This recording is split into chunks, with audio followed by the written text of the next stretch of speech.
Okay. How are we looking? Cool. All right, so I'm gonna make some beef stew today. First gonna start with some of my vegetables here. Gotta wash them first.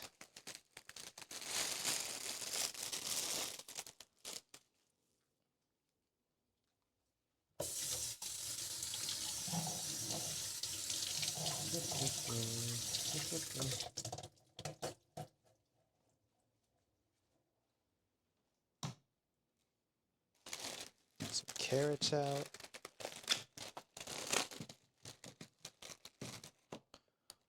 Some of these guys.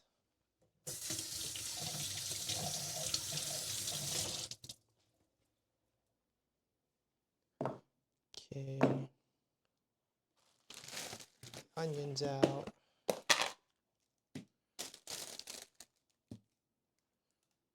Some garlic. Okay.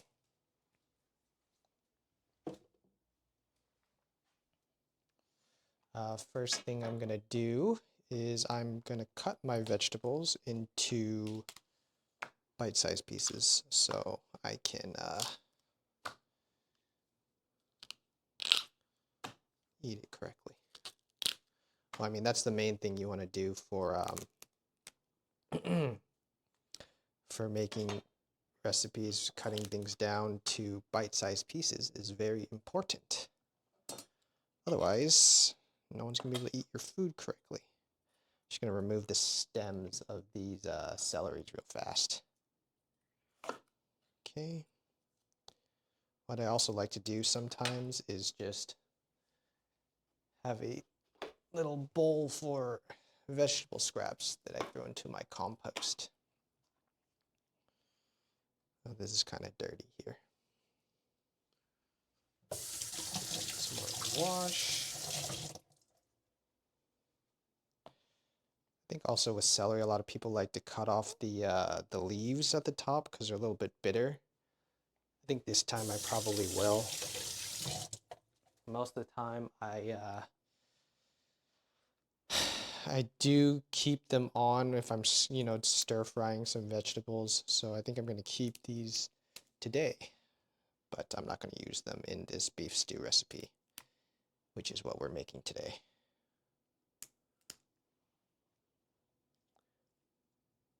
Alrighty. Oh, I should add some music. I'll be right back, guys. 1 second.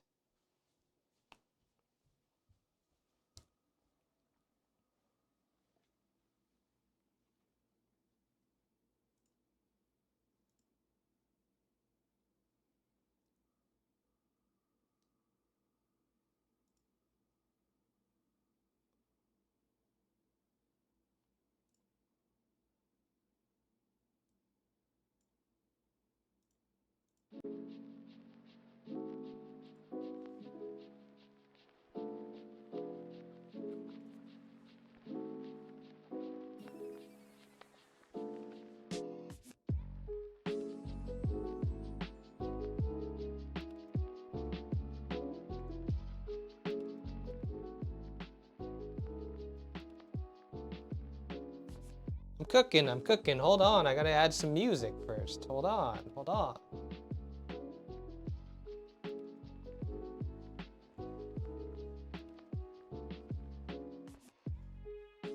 All right.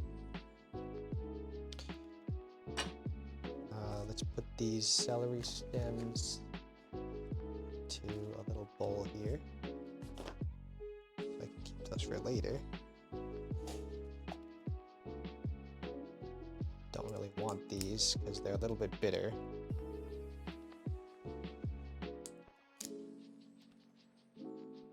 What is this man saying?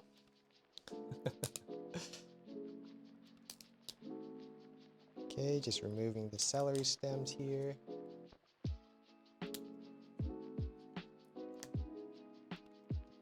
cut this into bite-sized pieces. All right.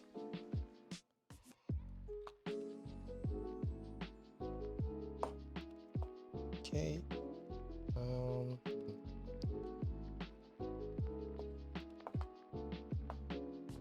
Just cut like this.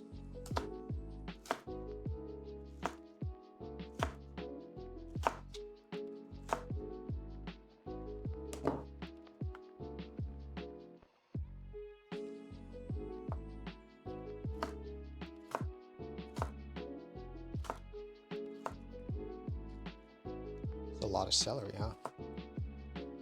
Okay, I've got a large amount of meat to cook soon. I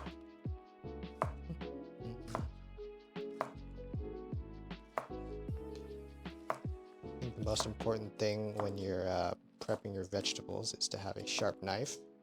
It makes your life so much easier. In particular, here's my knife. It is a Japanese knife. Very sharp, very easy to sharpen. I highly recommend it. If you're ever looking to get a new knife, which is nice for every chef. All right.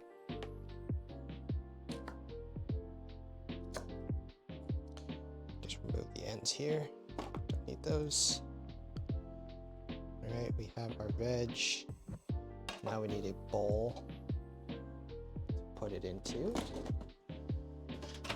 Okay. Well, drop this.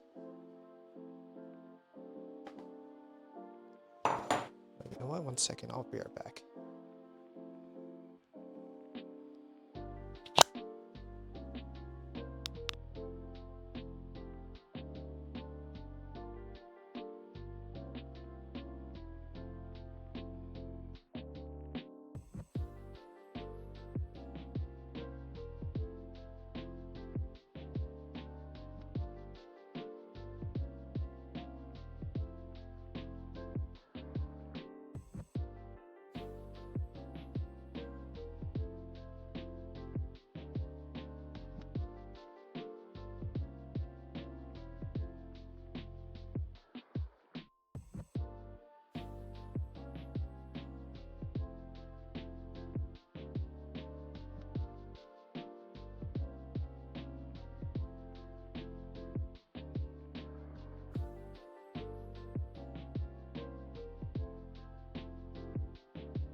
Hello.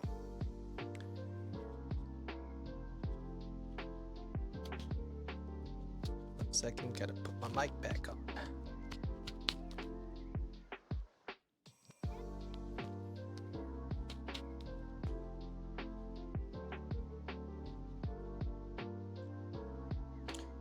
Okay.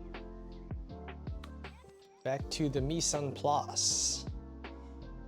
All right, we've got all of our celery cut. Next, we're gonna wanna cut the onions and the carrots, which is gonna be our base for our beef stew today. That's what we're making.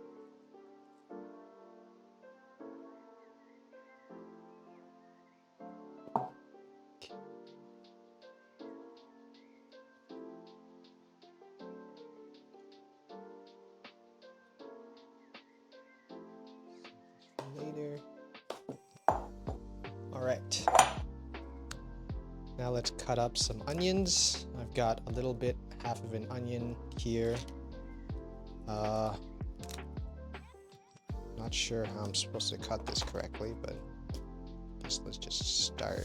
I'm gonna remove the top first and the root. Maybe I want to dice these things. That sounds good. All right. Normally, I'm gonna remove the core of the onion here, which is that like weird. I don't know if you can see it on camera here. Hold on one second.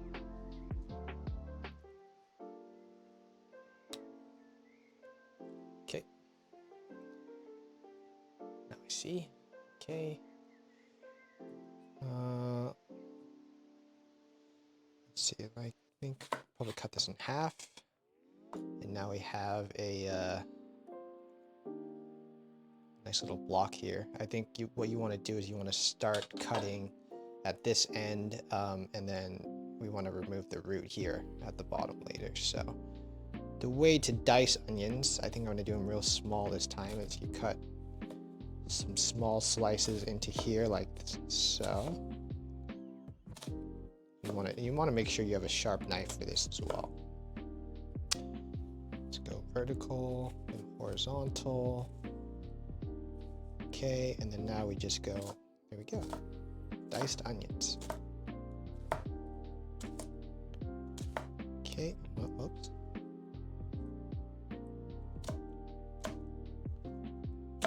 Okay, just gonna cut those other parts off.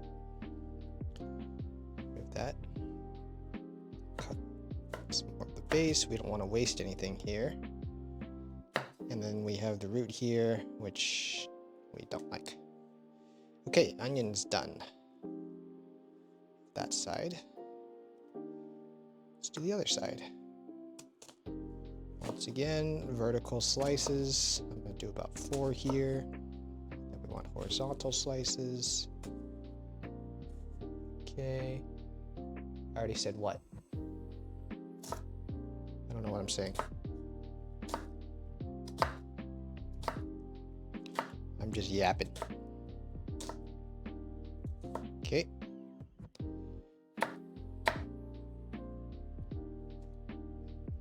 All right. Onions. Do we want more than this? I think this is an okay amount of onions. The amount of meat we have is kind of a lot. Sar, please do needful. What is needful? I don't know what that means.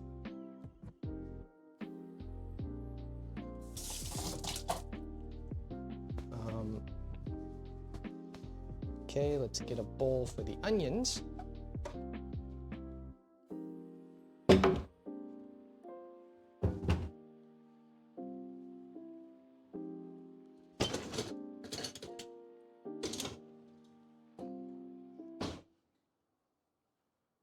Dang, that's a lot of garlic. I'm not using all of it.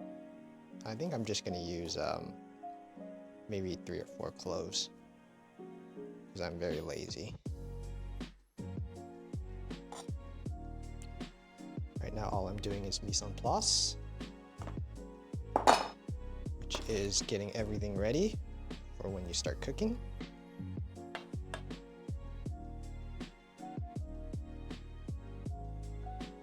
Okay. Now we want to do carrots. I think I'm going to peel these and then cut them into, I guess let's do slices. Where's my peeler?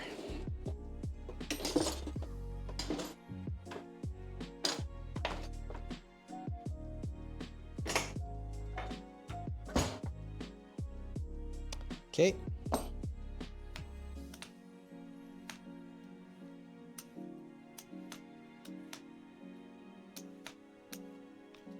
I think peelers are probably the best tool for getting rid of the skin on carrots, because you waste the least amount of material.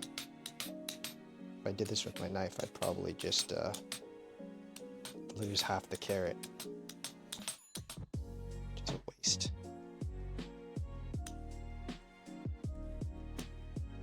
Okay.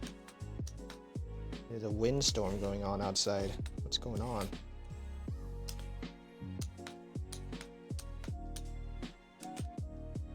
California is under attack. Peeler is just a specialized knife. That's right. All used to slice things.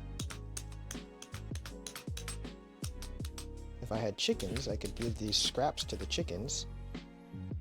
Someday. Someday I will have chickens.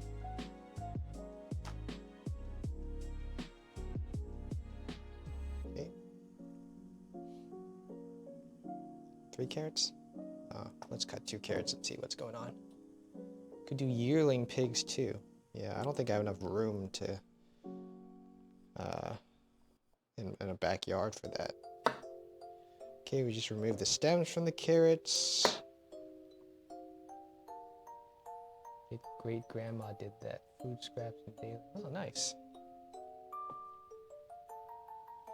Okay, this is a weird shaped carrot, so I'm gonna cut this part. I'm gonna cut these in half here so we have equal sized pieces. Okay.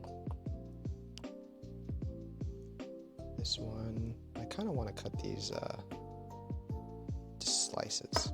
This. Cut it vertically. Okay. Slice it here. No, that's not gonna work. That's not gonna work. Eh. Screw it. As long as they're all same size, that's all that matters, right, guys?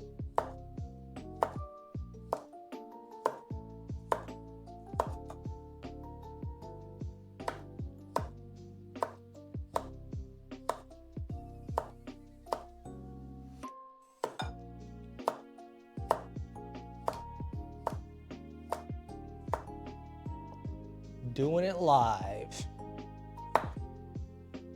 We'll do it live. All right. This one we can slice normally. It's all uniform size. Okay.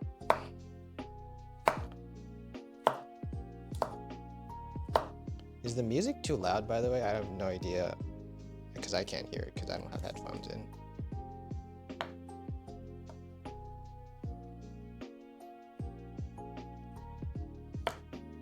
Okay, my carrot's slipping all over the place, so I'm gonna cut off a little piece at the bottom so it doesn't move all over the place. See this little piece here? I'm gonna toss that. Now it won't move, and then I won't slice my fingers off like an idiot. I don't want that. I'm trying to listen to music. Okay, sorry, man. I'll just, not talk, and you can just listen to me chop and stuff. There's no learning in this cooking stream, only lo-fi music.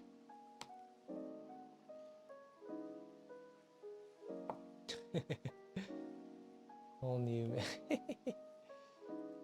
I'm not gonna cut myself, don't worry. Maybe not. I don't know, this carrot is testing me. Alright, we got our carrots. What's next? So I probably want to start browning my meat. But I want to get it into bite-sized pieces first. So let's combine the carrots and the celery here. Is that enough carrots? Yeah, it's enough carrots. No, it's not enough carrots. This is a giant piece of meat. I should do one more carrot. Okay. Wash this off. Okay. Peel this bad boy.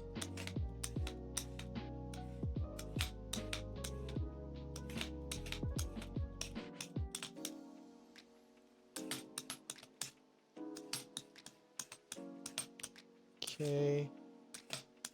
Getting the skin off the carrot, because that is not what you want to eat.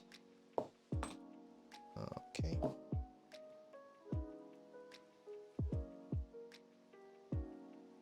Veg away. All right, once again, we have a weird shaped carrot and it's going to slide all over the place. So let's remove a little bit of the bottom here. Okay. And then we cut onions. Slices are a little big. Let's change that. There we go.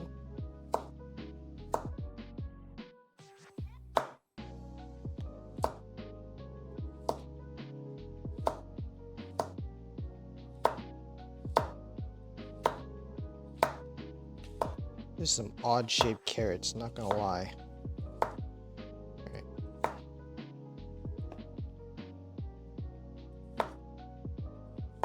Alright, cool. Carrots all done.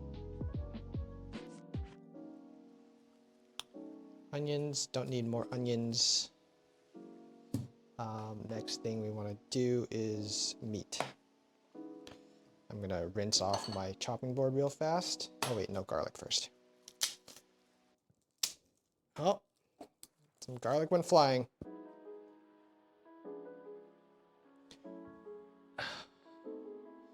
I don't know which one brown is. What am I making? I'm making beef stew. Beef stew today. All right. I think 4 cloves of garlic is enough. This one. It's either yellow or brown, I'm not sure. Okay, garlic. Okay, that's fine. What I like to do for garlic is I like to remove the ends, both pieces, the root part and the stem part. Kind of just leave the skin on because that comes off as soon as you cut everything out. Okay. All right. We have all this garlic skin, which I hate. It sticks to your fingers and everything. Makes your hands smell funny. Who likes garlic? Why does it have to taste so good?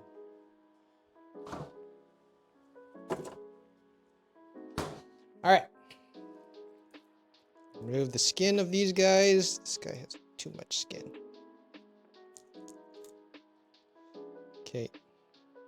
This one, remove this skin here. All right. I'm just gonna do slices because I'm lazy. So.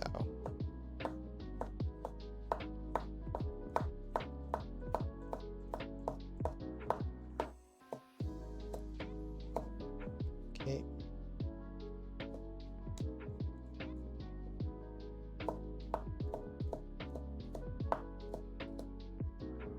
Saying that.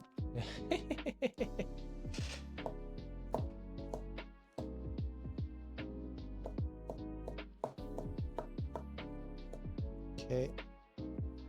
Is chat appearing on screen or did I mess that up?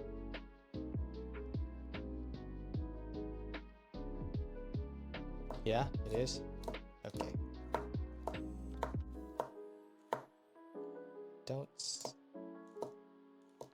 Whatever.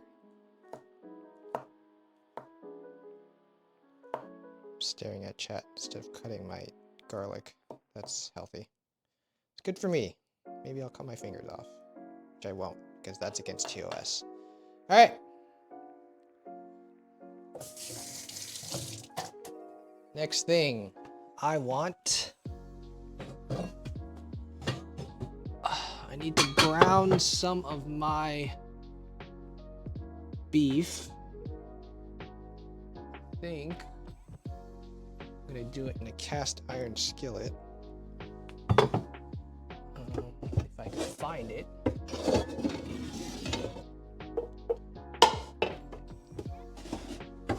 Okay. Then I need a pot for stewing.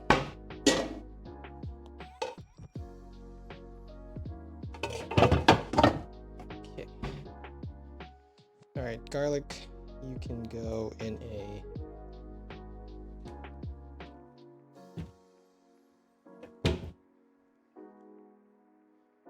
thing here. I like to separate all my vegetables into their own containers if they have different cooking times, but celeries and carrots are about the same cooking time. I'm gonna want to saute these and these to brown them a bit before we add the celeries and carrots, because we don't really need to brown them as much. All right, I'm gonna wipe off my board and we're gonna cut up the meat. All right. I don't know how loud this water is, so I apologize if it's loud. Hopefully not. Okay. Not crock pot cast iron. Giving Jose extra work. Do you have a traditional crock pot or is it going in an enamel pot? I do not have either of those things. I have a normal metal pot, which is the poor person's version, because you know here we definitely spend on our cooking goods, only the top quality. Okay. All right, cutting up the beef. I think what I should have done yesterday is salt this thing, but that's okay. I was lazy. What it does by salting it though is you get it draws out the moisture and makes the beef more flavorful, but that's okay. Busy yesterday working that. Yeah. Work. Let's call it that. All right, so we got this nice, beautiful piece of meat. We have a little bit of fat here, so we want to cut the meat in a way that we kind of even out all this fat across the pieces. So we'll start with this side here first. It's a little bit easier. I think we want maybe, let's have fat chunks of beef, maybe this big. That sounds good. Okay.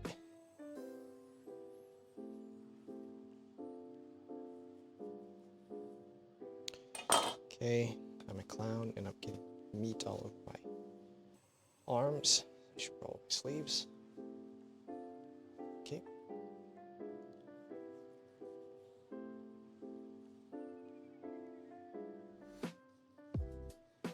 You show how big the beef is relative to, and then it's, I have a censoring on, so I don't know what you said, but you know, I'm gonna assume it was a healthy thing. Relative to my hand. All right, sure. Here's how it is. It's this big. Haha. You're definitely not saying anything inappropriate. All right. That looks good. We're just cutting it into large chunks because we're going to be stewing this for quite a while. So I like to eat giant chunks of meat as opposed to small chunks of meat. That's boring. Okay.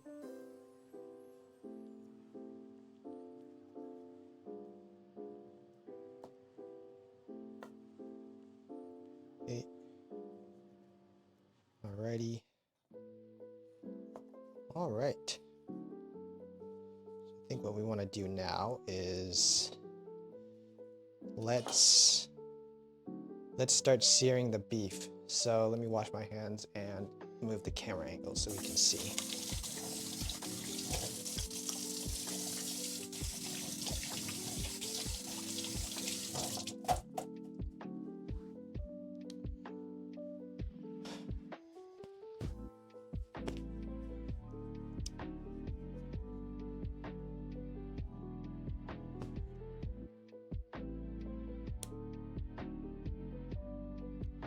Okay, just pardon me a bit while I change the camera angle.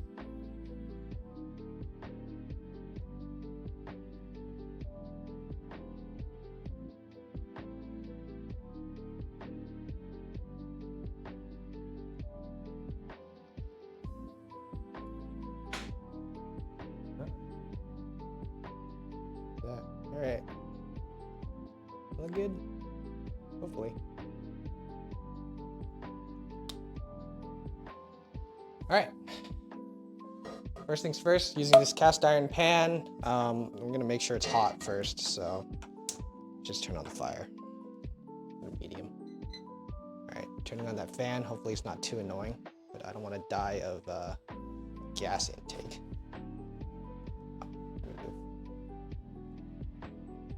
It's up slightly.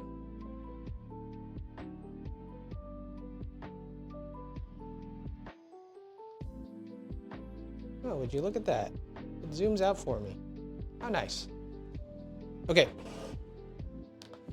So while we let this pan heat, I'm going to salter my beef. Again.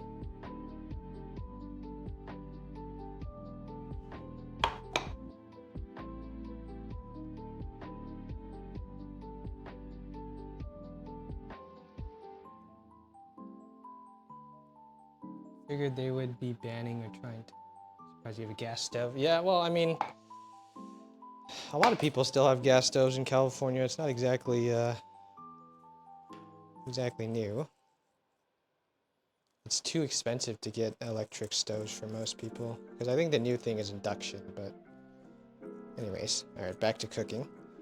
When you salt, you want to salt from up high, kind of just sprinkle it on there. We're just gonna move these around, give it a generous heaping of salt. I like to use kosher salt. It's like huge crystals, and it doesn't really impart like a ton of saltiness, which is nice, so you can accidentally oversalt.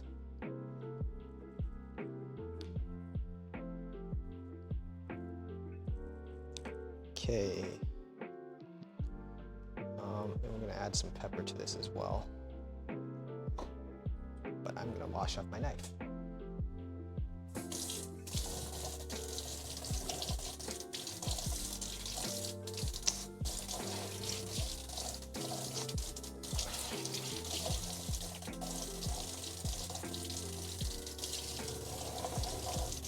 The thing about Japanese knives that's quite annoying is that you do have to make sure they're dry immediately after you use them. So you can't just leave them there wet, or else they will rust, because it is carbon steel. Steel rusts if it's not stainless steel.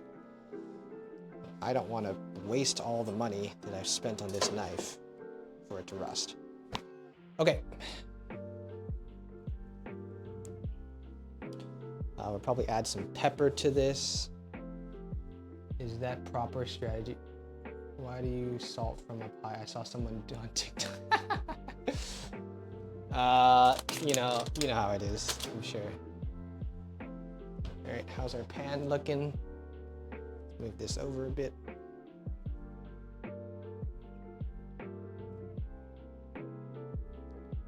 Okay. Is it hot yet? Feels kind of warm. We'll add a little bit of oil. I use grapeseed oil because it has a high smoke point, but it's probably not good for you. But I don't like olive oil because it imparts a flavor. Everyone always has different ideas about what oil is good for you. And there's studies saying this oil is bad for you, this oil is good for you. I don't care. I haven't died yet, so grapeseed oil it is.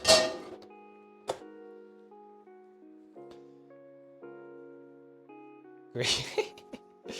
Okay, now we're gonna add our beef. You gotta make sure it's a hot pan first, so I'm gonna hit it with some water.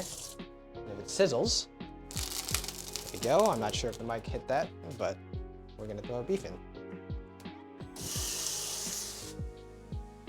And I really hope that I don't set the fire alarm off, because I only have the fan on a medium high, not a high. All right.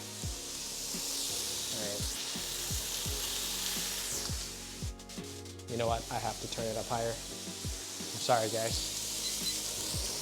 Hopefully that's not too loud. Okay. While we're waiting, let's get all of our other ingredients.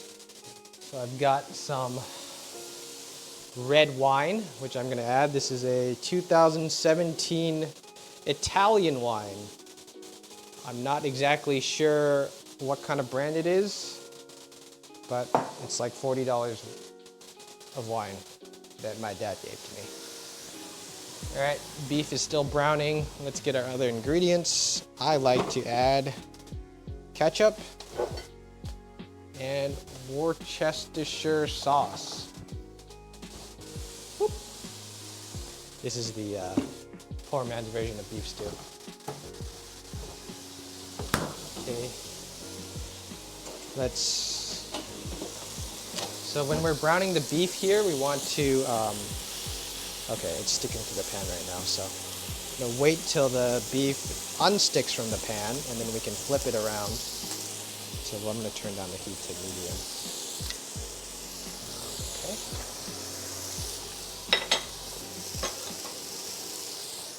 All right, I've also got some bay leaves, which I'm gonna use. I have some tomato paste and tomato sauce, because I didn't want to buy real tomatoes, because I'm lazy and poor. Alright, let's put away my vegetables. I don't need...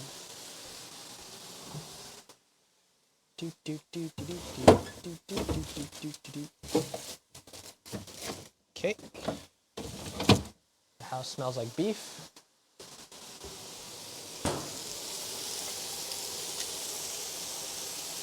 Okay, let's turn it down a little bit.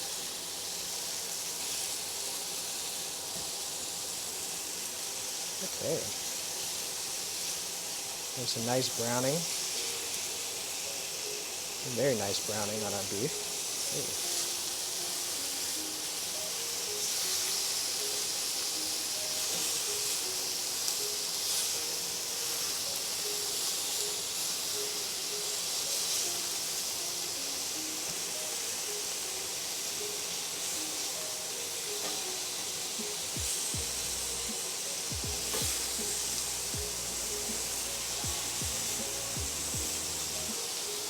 Okay, I'm going to move this over here so I don't set off the fire alarm, which I feel like is going to go off soon.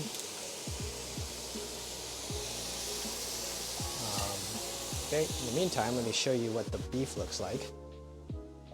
Oh, let me get out of the frame here. So you want kind of this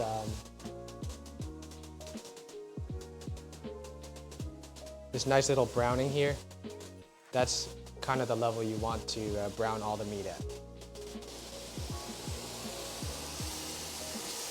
On as many sides as possible, but we're gonna deglaze this pan later so we can get all those delicious flavors of the meat sticking to the pan into our beef stew. Okay.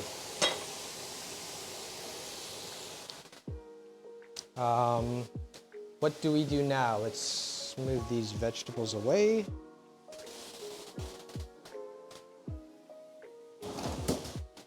I think after this, I'm also gonna make some roast chicken. So I'm gonna do that right now while I make the beef stew. And then I will make a cilantro lime sauce, which is very easy and delicious. And healthy.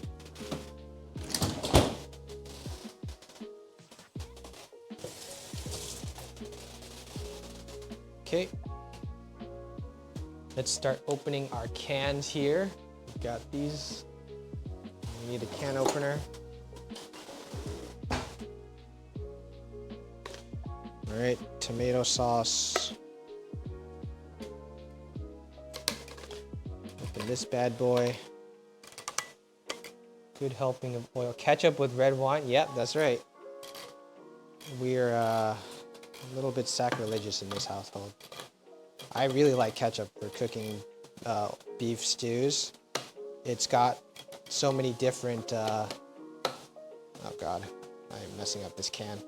It's got so many different flavor profiles in it that it makes whatever you're cooking very delicious. It's got salty, it's sweet, it's sour, it's umami. It's got everything. That's why kids like ketchup. It also breaks down your meat quite well, which is what you want.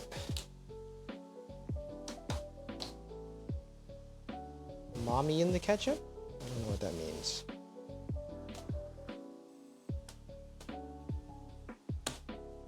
don't know what this troll is saying to me. Alright, trying to open up this can here.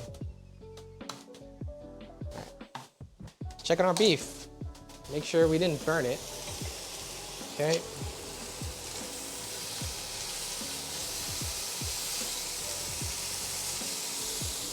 Ooh. Okay. What I'm gonna do now turn down the heat. We're gonna move these pieces of beef. We don't have to fully cook it. We just want to sear on these. Let's move these away. And then we're gonna add some oil back to the pan.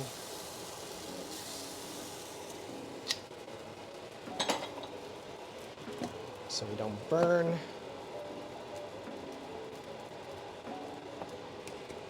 And then we're gonna add the rest of our beef. Okay. Probably should have added pepper to these as well, but that's okay.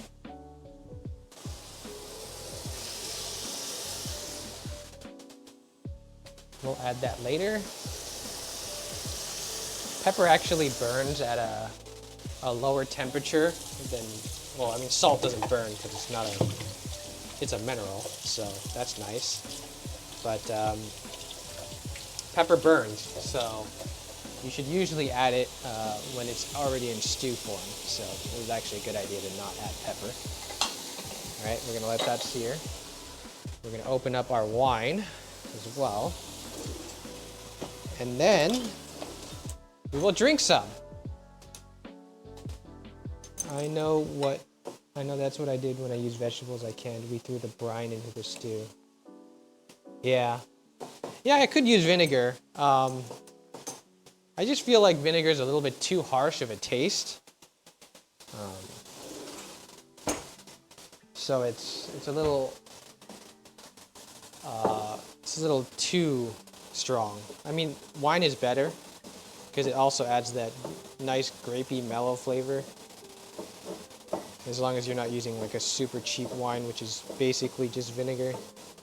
I probably should not be using a nice Japanese knife on this red wine bottle, but no one can see. All right.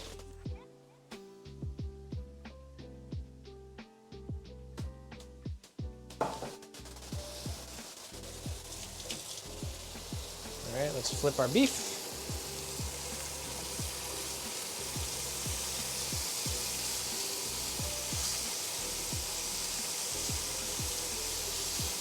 Okay.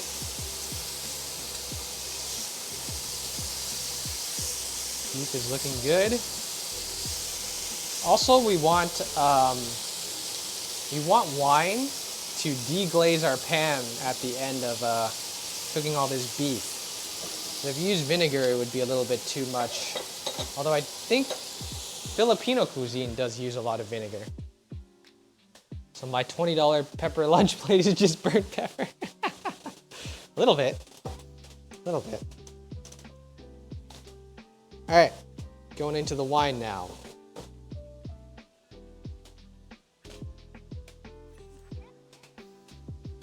This is from 2017.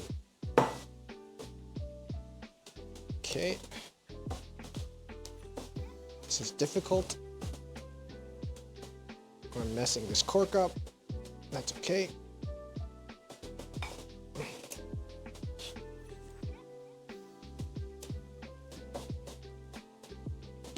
Oh God, this is a tough bottle of wine. Oh, did I do it wrong? Oh, I think I did it wrong. Whoops.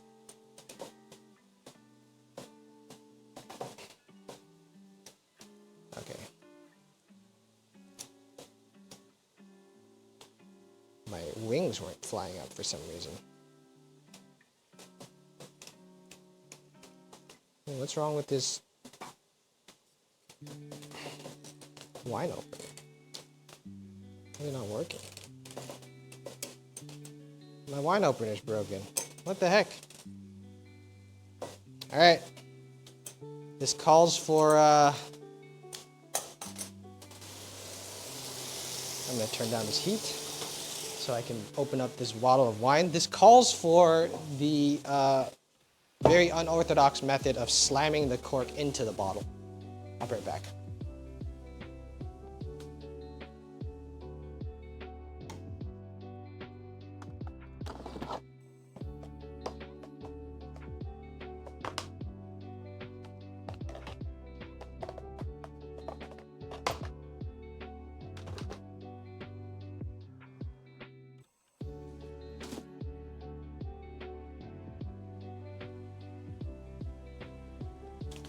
Okay.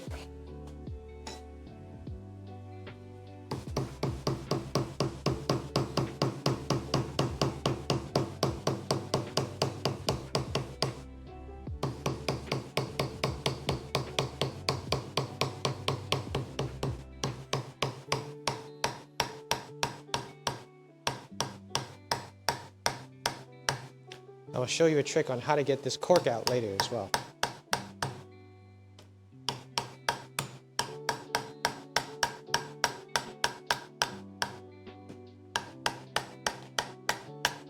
French chef our cry.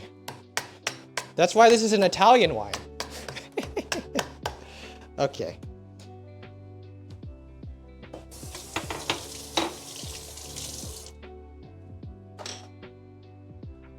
All right. Smells pretty good. Let's get a glass.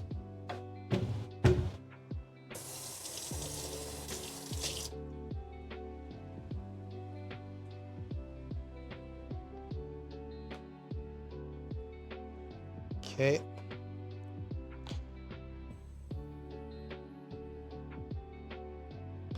Make sure my glass is clean.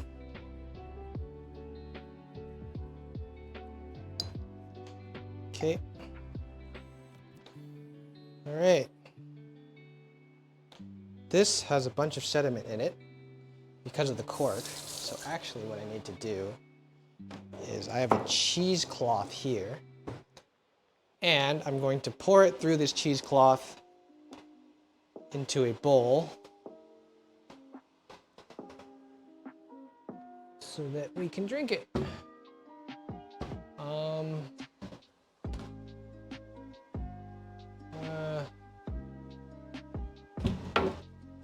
have a large, screw it. We'll do it live.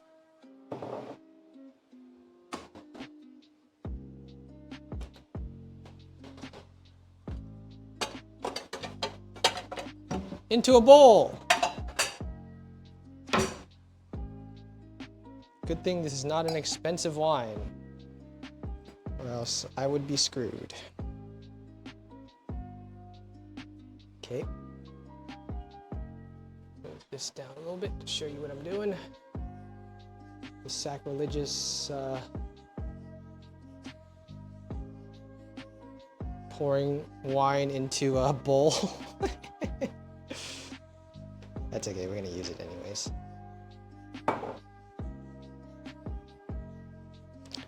I've got this cheesecloth down. Hopefully. I don't know, this seems like a bad idea. You know what? We're not doing this. We're going to do a normal filter.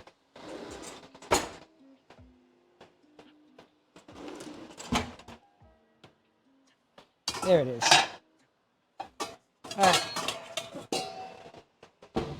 Normal filter. We're not doing bad ideas today.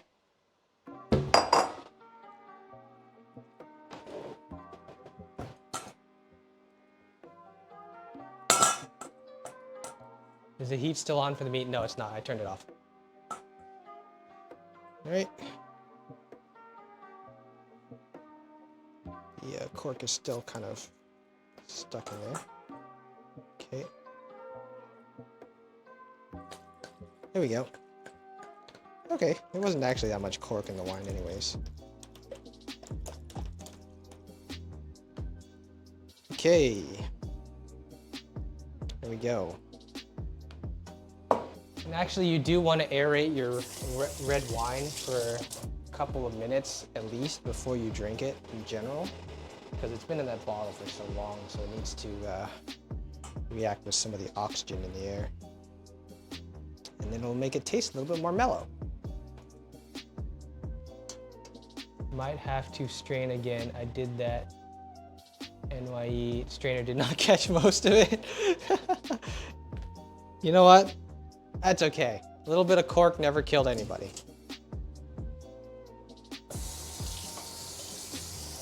I can guarantee you the people eating this stew later on today will not care. right. Should I ladle some wine into my wine bottle? I feel like I shouldn't do that on stream. That seems extremely sacrilegious.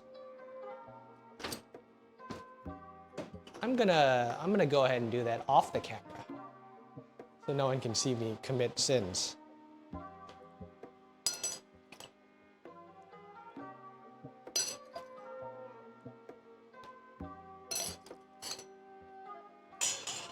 Okay, we got our red wine here.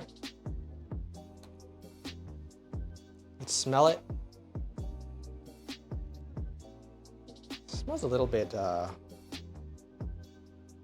acidic. You can definitely tell it's not really that old of a wine.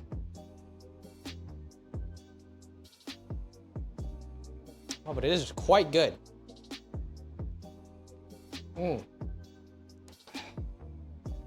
Ah, that is a good wine.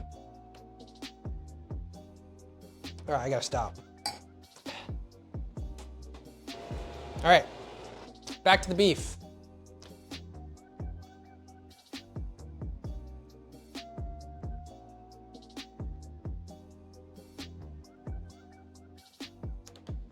Well, you did say salute. Cheers. Okay. All right. Back to the beef. All right, so our beef is pretty good now. Let me show you. Got all of our beef in here.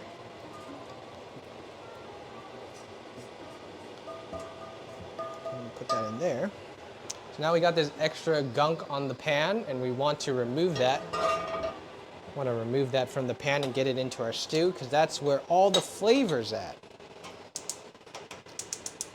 So turn our heat back on. That's still hot. Don't touch that. All right. So now we want to brown some of our onions in that hot pan. So we'll let it heat up a tiny bit more. We'll add some more oil to it. And then we're gonna, oh, that's right, I was in the middle of opening these cans as well, in my tomato paste. So while the, okay, I need it. While the meat is, or the pan is heating up, let's get the rest of our ingredients ready. Okay. I just stabbed my tomato sauce with some chopsticks, and I got it out. Okay, I hear my pan sizzling. Dude, did someone break my can opener? Bruh. Dude, it's broken. Who would do such a thing? I actually know exactly who broke my can opener. Everyone loves in-laws, don't they? I finally know what it feels like.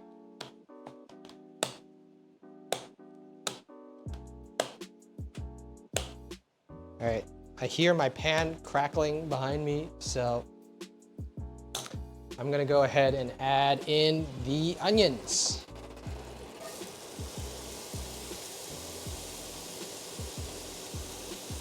And what we're doing here is the onions will kind of deglaze the pan a tiny bit, but what we really want is we just want some brown color on these things. But the moisture in the onions will help deglaze a little bit, which is nice.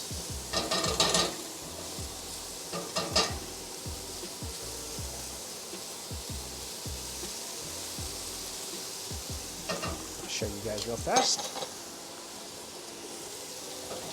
Got some nice brown colored onions here. We will let that continue to cook off on a medium to low heat while I finish removing this lid on the tomato paste here.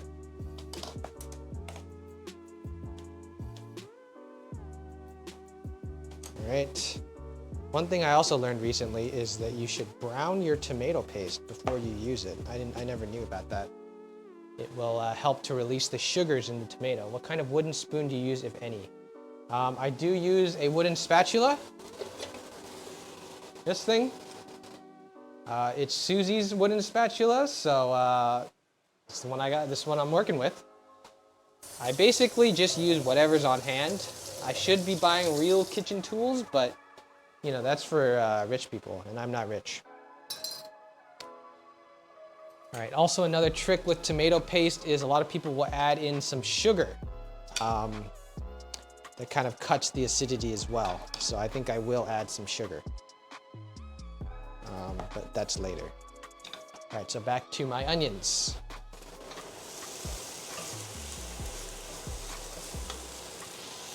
Okay, I lost an onion.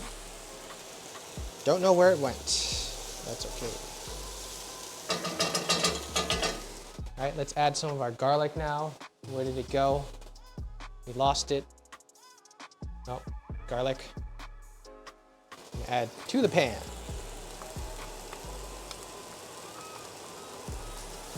Okay. For garlic, you don't really want to add it directly to the heat, or else it'll kind of burn. Garlic burns really quickly, so a lot of people overcook their garlic and it kind of gives a kind of gross taste. Onions are good because they can take a lot of heat because there's a lot of moisture in them, but garlic is kind of weird. Okay. That's good here. I think what we want to do now is we're going to add some of our red wine. Red wine here. Let's deglaze the pan. About a spoonful. Or 2 spoonfuls. All right. Then we want to add in, you know what? What we will do is we will pour this onto our beef stew mixture and get that going. I also have some beef stock that I'm going to add to this later as well. Okay. Let's take this mixture here and add it to our beef stew. So right now it's kind of acidic. There's not much fat to balance it out.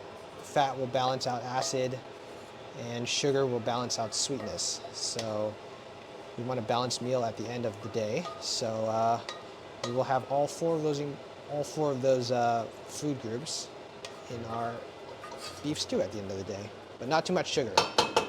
That's too much. All right. Let's heat up our tomato paste now. A little bit of oil. And we will also turn on this guy here. I've got some beef stock. I think I might use the whole thing. It's a lot of beef. Our oil, or our pan is heating again. Cast iron one. Let's add some more oil.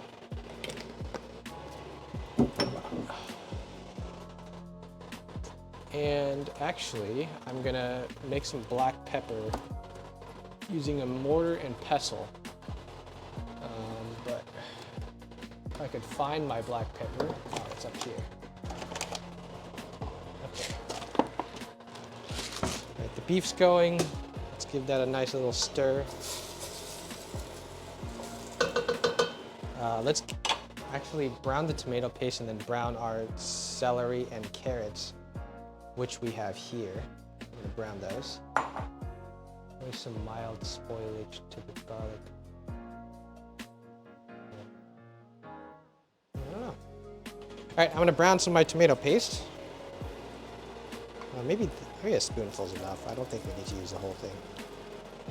It's gonna be too ketchupy otherwise. Okay, browning that. And now I have extra tomato paste. I don't know what I'm gonna do with it, but we're gonna store it. We're gonna save it. So I don't waste in this household. All right.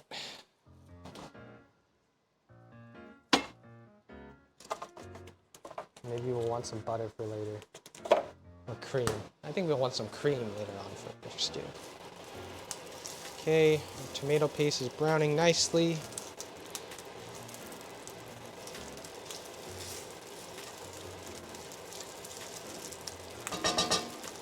What we can do is we can add the rest of these into our tomato paste bowl. Some nice browning going on.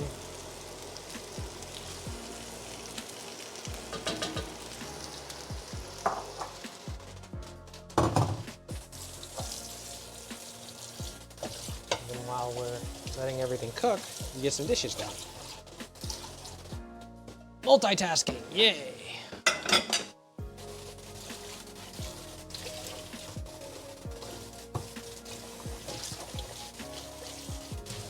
Okay. Washing some of our dishes. I guess you can't really see that on the screen. Okay. Back to here. Make sure tomato paste has covered all of our boys. I think it's looking okay. All we have to do is a couple minutes and then we're going to add it to this beef stock here. But right now I'm actually just boiling off some of the alcohol from the red wine in this beef side. We got the beef side here. We got the tomato paste and celery and carrots here. Oh, I'm losing celery. I'm losing it. Oh well, that's okay. All right, I think that's brown enough. Let's add it.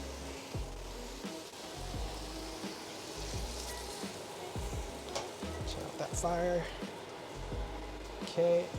We'll scrape off some of the excess here. Make sure we got everything off. Okay.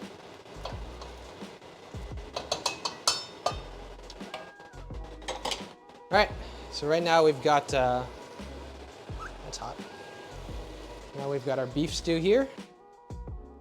Looking good. Smells good. And then we're gonna wanna add some beef stock. This is fat-free, so there's not much fat in this dish right now, so I think I'm gonna add some butter later. We also have tomato paste. I forgot the tomato paste. Boop. Or tomato sauce, excuse me. Add some of that. Straight in there. There's some tomato sauce at the bottom. I think I'm gonna add some beef stock to it to get rid of it. Have you found grinding your own pepper to be better flavor than pre-ground? Yeah, I think pre-ground, I know pepper goes bad pretty quickly, so it's, if you grind it. So in general, people like to grind it themselves.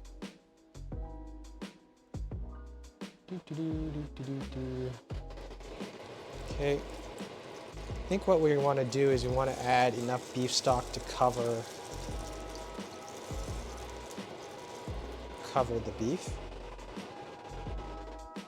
Yeah, that's okay, we'll just add all of it. All right. Now we probably want to get that to a boil.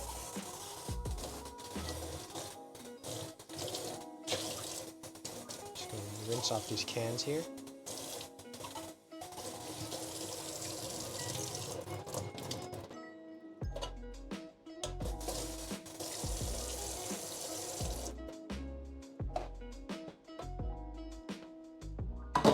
Okay.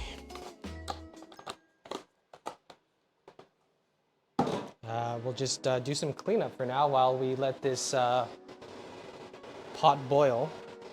Actually, I want to add in, we still want to add in some black pepper. We're going to add in some bay leaves. We want to add in our ketchup, and we want to add in our Worcestershire sauce. So those four things are what is next on the menu.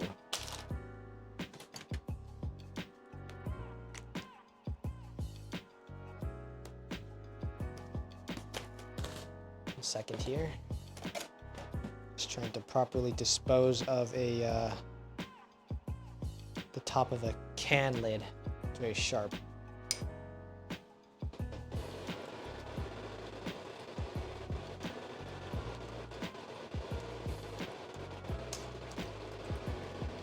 Just giving it a nice little mix.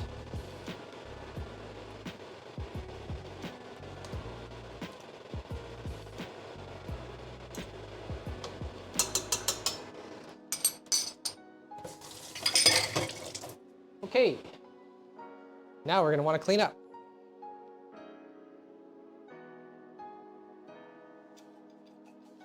We've got our wine, our delicious wine. These are the celery stalks from earlier from cutting the celery. I'm just gonna save these.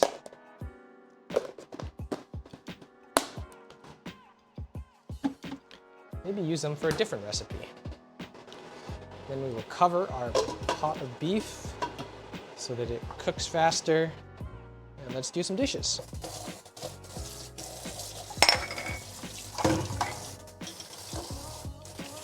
I think a lot of people don't really incorporate dishes in the middle of their cooking, which makes it so you have this giant pile of dishes at the end. And then it's really daunting to just finish your meal and have this huge pile of dishes. And you don't want to move because you just ate like 19 servings of beef. And it's like, just do your dishes, you know, when you're cooking. That way, at the end, you can just eat and then you just have to wash your serving plates at the end. Or you make whoever you made the food for, you make them do the dishes.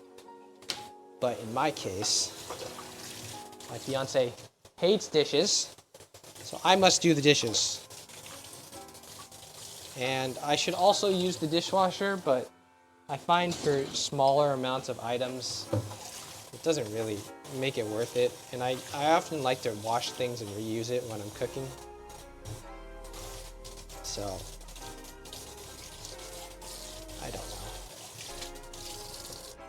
Okay.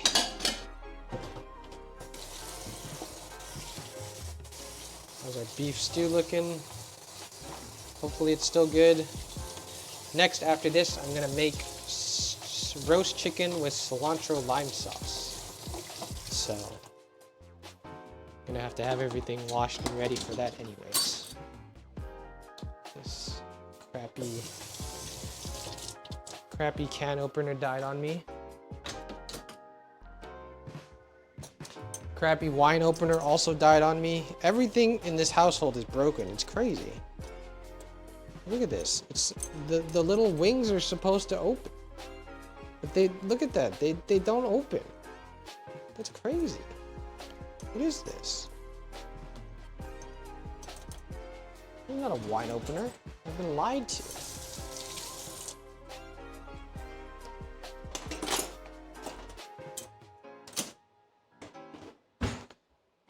Alright. I'm gonna throw that away. Someone scrunched the spiral. Look at the base of the screw. Oh, is that what happened?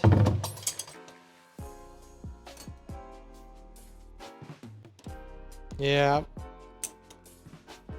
That's exactly it. Oh well. Alright.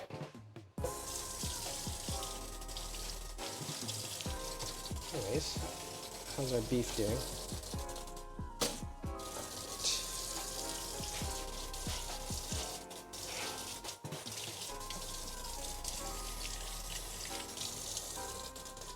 Alright, now I must remove these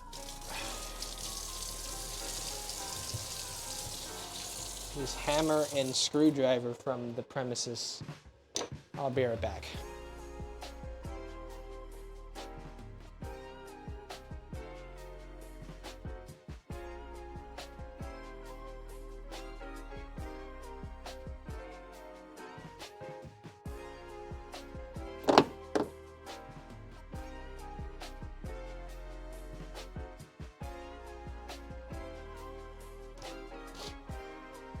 Okay, I'm back. Let me finish up washing this board.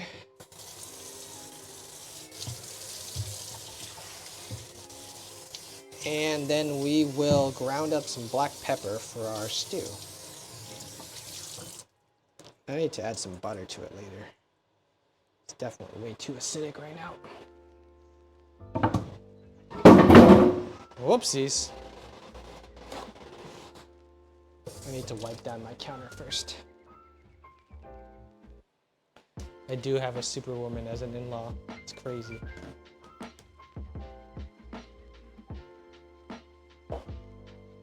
Okay. Make sure we have a clean surface here.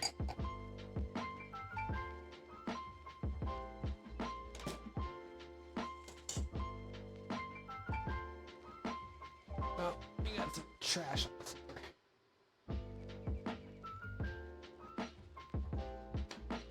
Okay.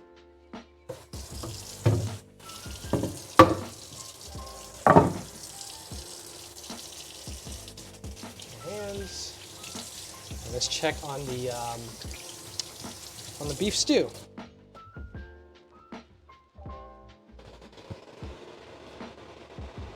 It is almost boiling. When it's boiling, we can turn down the heat, but we want to add all of our aromatics. So let's do that.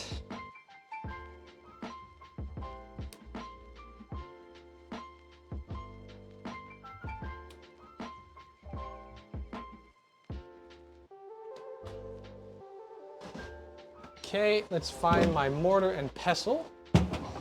Okay. Here we go. So I have a very old, normal thing where I use pepper to grind it. I use this little stupid grinder at the top. But it's extremely slow, and if you want to get a lot of pepper out instantly, use a mortar and pestle. So I'm gonna add maybe, hold on one second.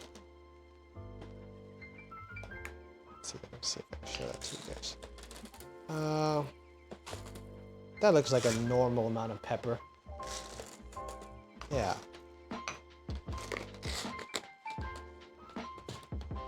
Alright. Oh okay, I can't twist. Cannot do that. Pepper's flying everywhere. It's a disaster. I'll just show you the finished product at the end. Alright. People also toast their peppercorns as well. I would do that if I had more time, but I want to try to get this done by like 6:30. Should have gone for the GoPro on the forehead. Yeah, but then I don't know how you live stream that. Yeah, that's the only problem, because you have to have like a cable heading from my computer. I don't think it has like a wireless connection to live stream it back. I mean, maybe I could do it with my iPhone if I figured it out, if I was smart, but I'm kind of stupid. All right.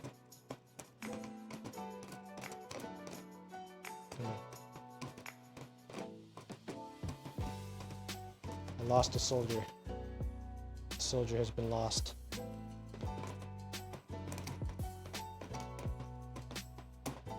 Okay.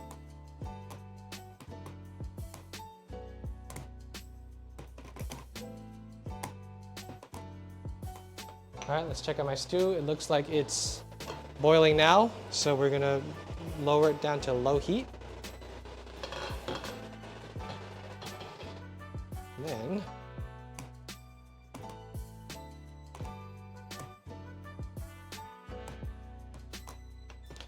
almost done with my pepper here. All right, I think that's good. All right, we've got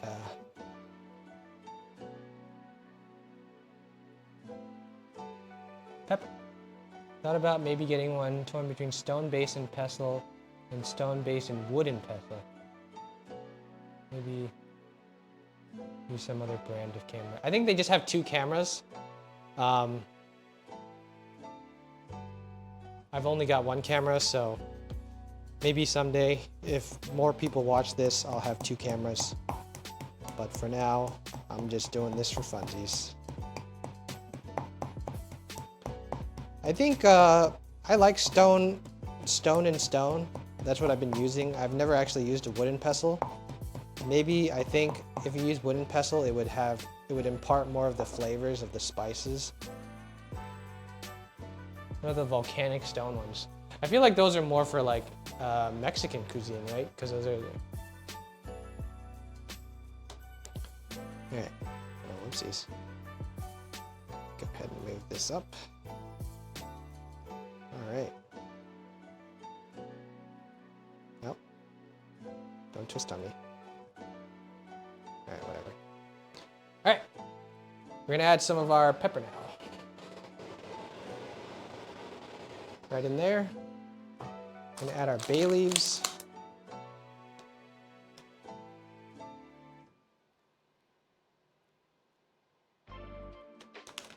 Gonna add our bay leaves now. I think I'm just gonna add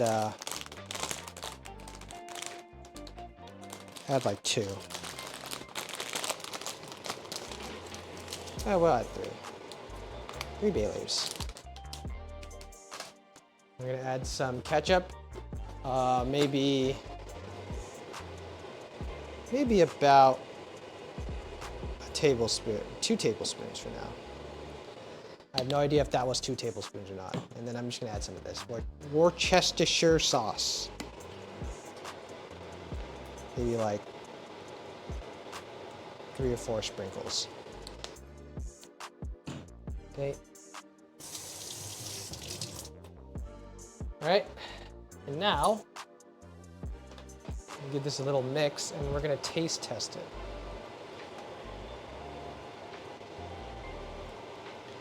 And then adapt and improvise and overcome. Right? That's what it is. That's what you're supposed to do.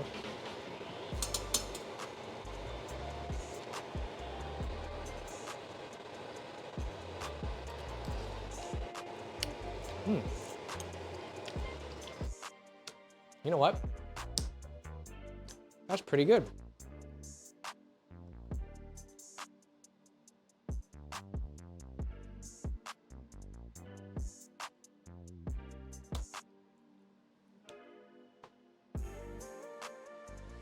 That is pretty delicious.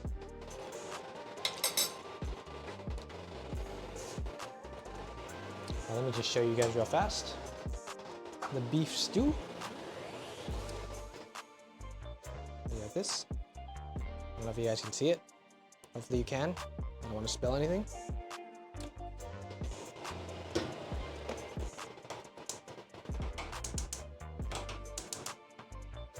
And that's just sitting on low heat right now. And we're gonna let that cook on low heat for about, let's just say 30 minutes. Who knows?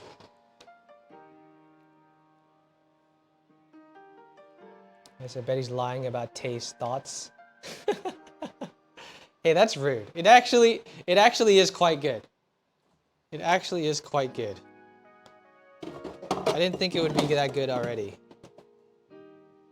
All right.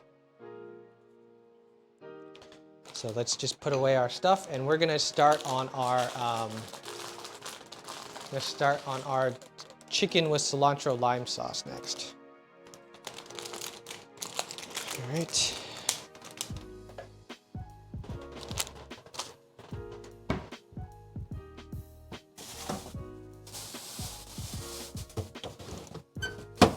Just grabbing ingredients. Right now. 2 limes is enough. Okay, let me remove you.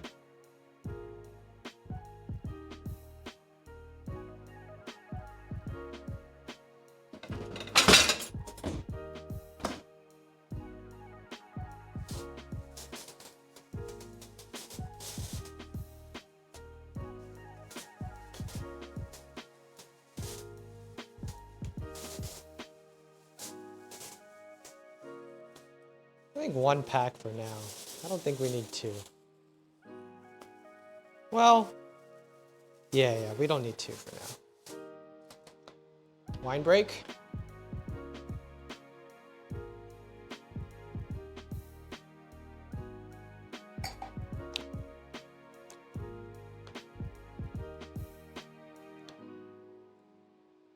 This is a butchering channel, right?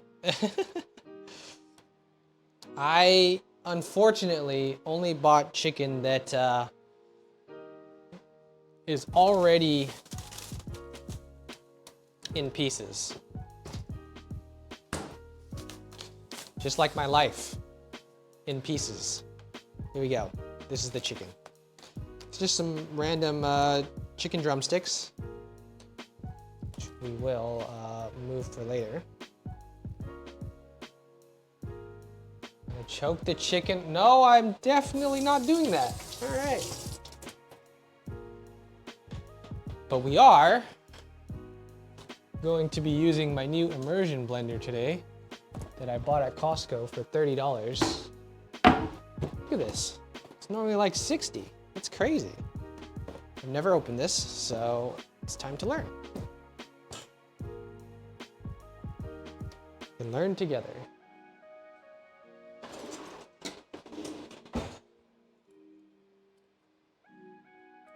Just opening up my blender thing right now.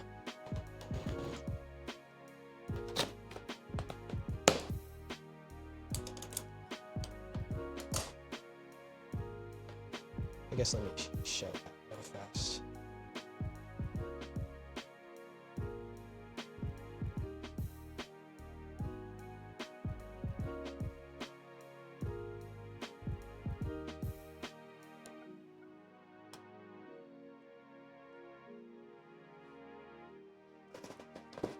Got this bad boy here.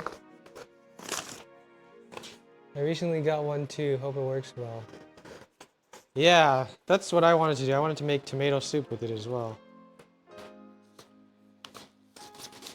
Okay. What is this?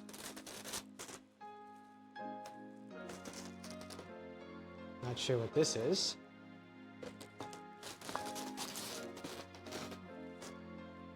We have a Cuisinart. What is this? A bag? Sweet. Okay, we got a bag. Got a mixing tool, which I won't be needing today. Oh God, I hate this noise. Oh, I'm so sorry. Oh, Jesus. Oh, I'm so sorry.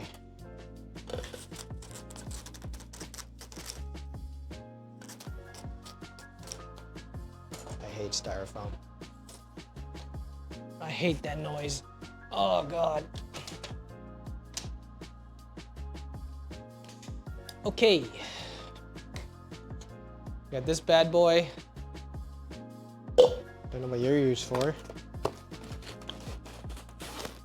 How is this only $30? This is so much crap. What the heck? Oh, here we go. This is what we want. This is our mixer boy. Yeah, see there? There's the blade at the bottom of the immersion blender. Definitely want that. Put the cover on so I don't slice myself.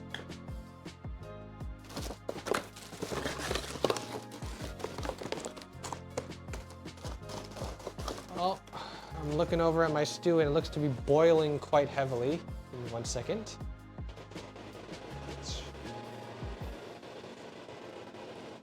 It's on low heat right now, so I'm just gonna remove the cover. All right.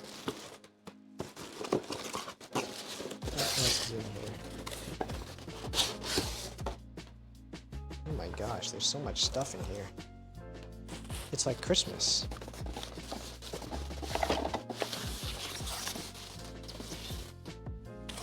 Okay, we got this thing.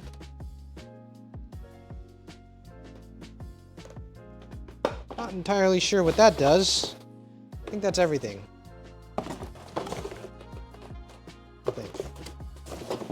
Hopefully.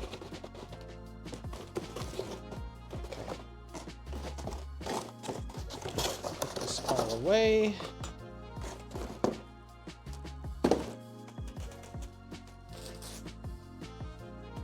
Where's my instruction manual? Did I throw it away? don't even have an instruction manual. Just like, good luck.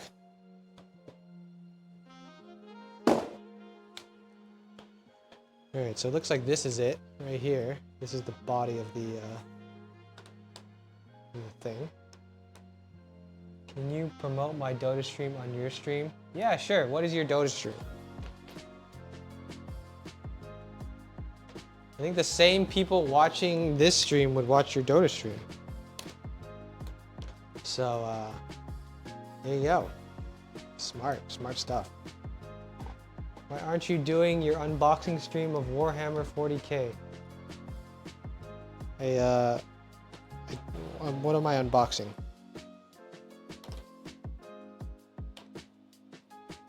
Okay. So I think this just goes here, if I'm not mistaken. Oh, there we go. Look at that. Okay, so what I would want to do is, in there we can, okay. Perfect. I now know what we must do. So we're gonna put the cilantro in here later, and then we'll dice it up. But first, I need to wash everything. So.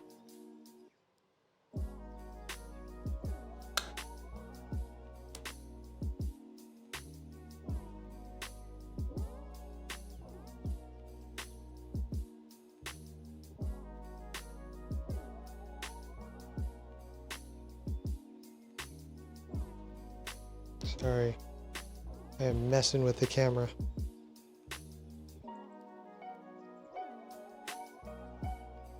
Okay.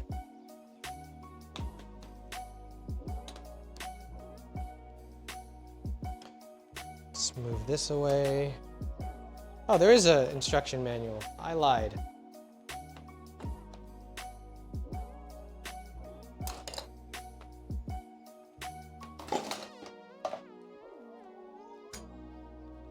Okay, let's wash this and we'll wash some other veggies.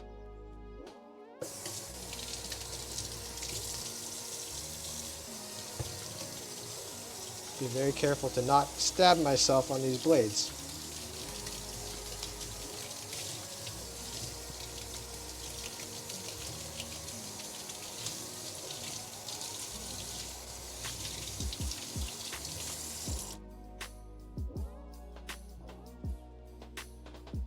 Beef stew is boiling away. It's looking good so far. Okay, we'll wash this. Let's wash our cilantro. And I need a nice little bowl to put this in.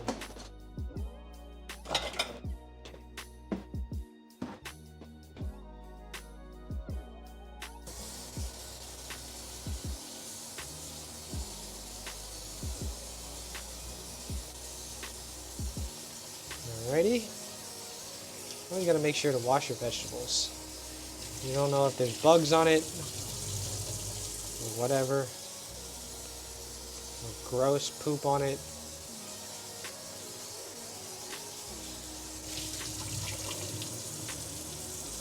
God forbid someone touched your vegetable and then you have to eat it. That's crazy. Who would do that?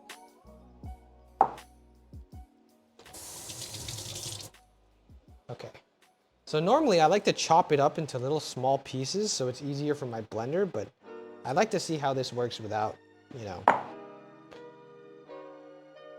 Only thing safe to eat is alcohol. I agree.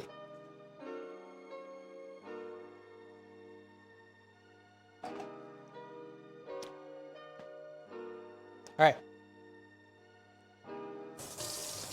Wash off my limes.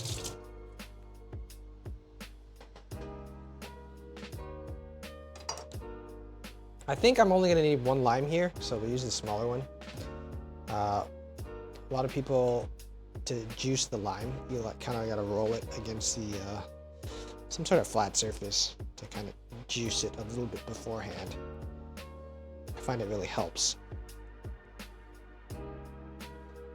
All right, well, that's nice and soft now, and we will cut this in half. maybe in quarters, so it's easier for us to squeeze. Yeah, that should be easy. A thing when cutting fruit, you want to make sure that you have the flat surface on the board, or else it's going to fly all over the place. We don't want that. Oh, I gotta wash this thing too.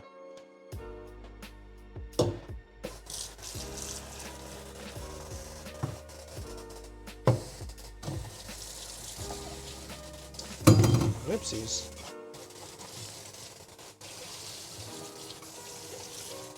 Okay.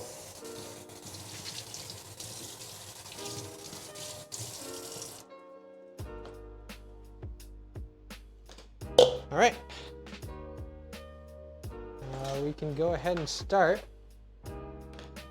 So I should actually have dry hands when working with electronics. That's probably a smart idea. Recommended for the citrus especially. It breaks down some of the connections internally in the fruit. That's right. Wow, we got a smart man.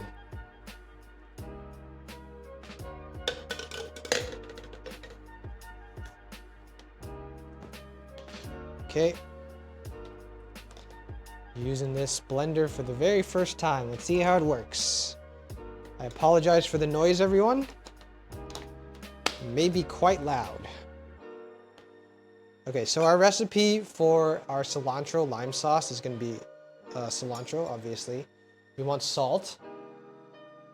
And we also want pepper. So you know what? Before we start grinding things together, let me get everything ready. So we want some more pepper.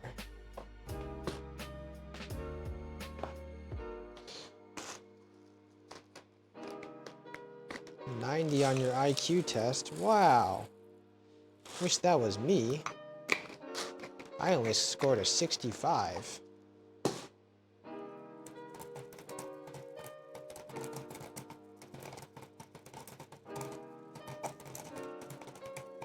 Alrighty.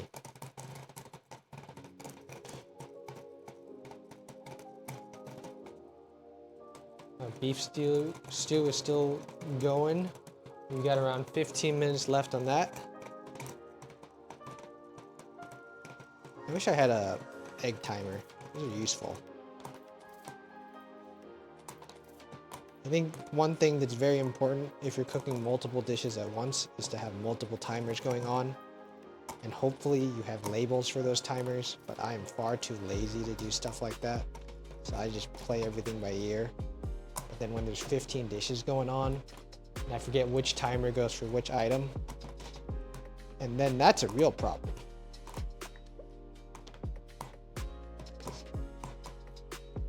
But today we're only cooking 2 dishes, so it's easy. You make enough for lunches during the week.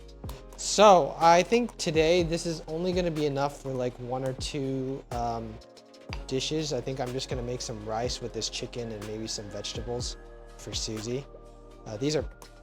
She doesn't eat a lot, so it's definitely not going to be for that many days. Because I don't want to cook it all at once, and then some of the chicken might go bad. So I like to cook for maybe 2 or 3 days ahead of time, so she doesn't get bored of eating the same thing over and over. I'm washing off my knife because I just put lime juice all over it, and it's gonna color the metal. I think after this I might sharpen some of my knives because they are getting a little bit dull. But we'll see. I have energy for that. I'm gonna spoon me some more wine. That's what I'm doing in the meantime.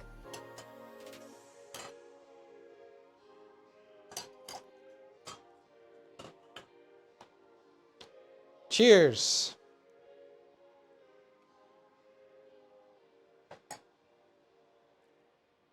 All right. Now we got everything ready. We got salt. Oh wait, last thing we need olive oil.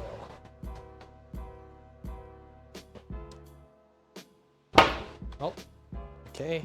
I'm gonna go ahead and give my beef stew a little bit of a stir as well.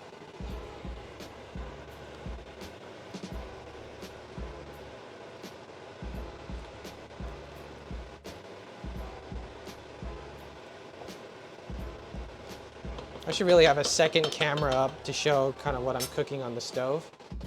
That would be good, but you know, alas.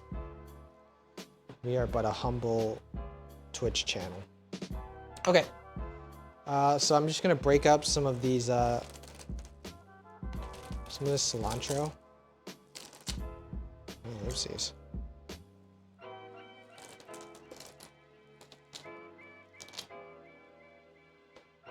Ask Sugar Mama for more allowance. Well, I have to prove to her that this is actually worth her time, you know? Okay, so I'm gonna add some oil in here. Maybe about... Why do I even bother telling you how much I'm measuring out? I have no fucking clue. Alright, add some salt. Add some pepper. I'm not gonna add everything all at once, because, you know, we have to taste as we go. Okay, it might be loud. Let's test this out. How do you turn this on? Press. Right?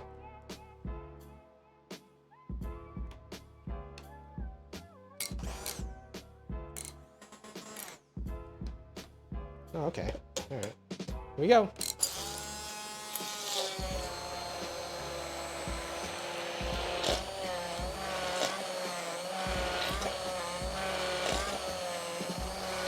It's not actually that loud, huh?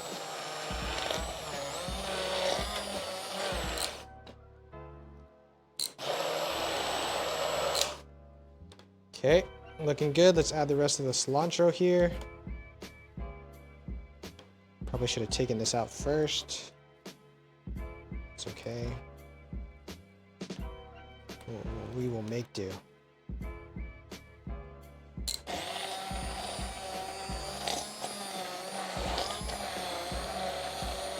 It's pretty mild. That's good.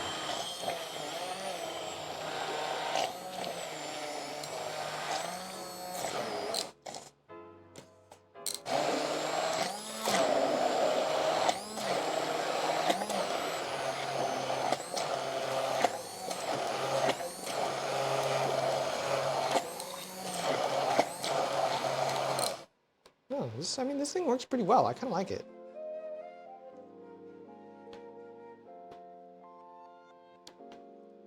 I think if you just had a normal blender, it also works. That's what I normally do this with, but today, hand blender.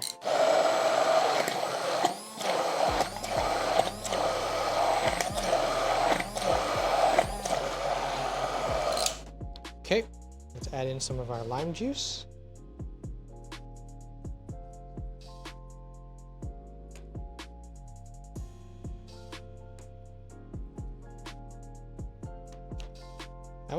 I always got to make sure to not add too much lime. I think if I have too much lime, I'm just going to eat it or drink it with a gin and tonic or something. I don't know. Is that good? I know Publius Maximus would tell me if that's good or not. I only have gin though. I don't have tonic. Maybe I'll just make a lime, gin, sugary something. I don't know. We'll figure it out.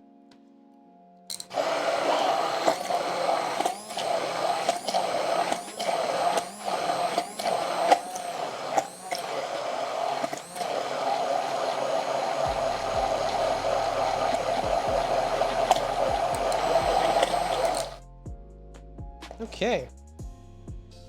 All right. Time for the taste test.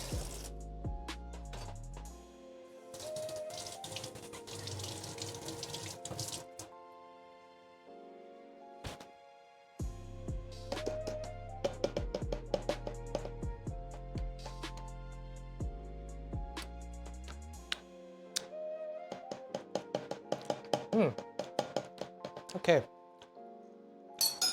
That's good. I think it needs a little bit more pepper and a little bit more salt. After that, I think we're good. Oh, that it might be too much pepper. Oh well. Susie can handle it, right? It's a little sprinkling of salt. Okay.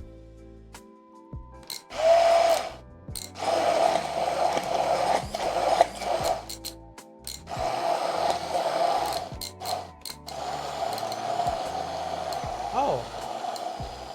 Oh, this thing has different speeds depending on how hard you press it. Ah.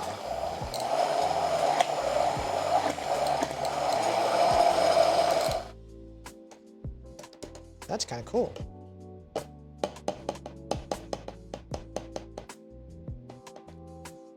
Variable speed. Who would have known?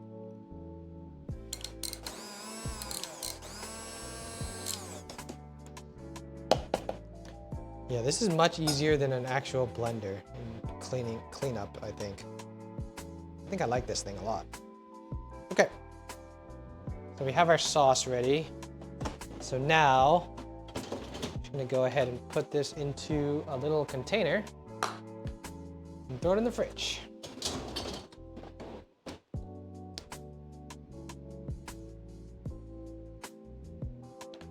Ooh, look at that. I'll show you in 1 second. That's a beautiful green. Beef stew still going. We'll give you a stir in a bit.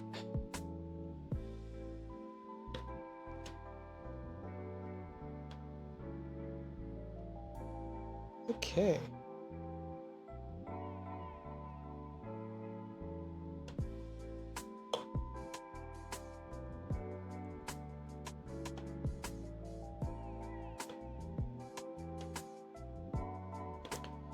Okay, getting green goo everywhere.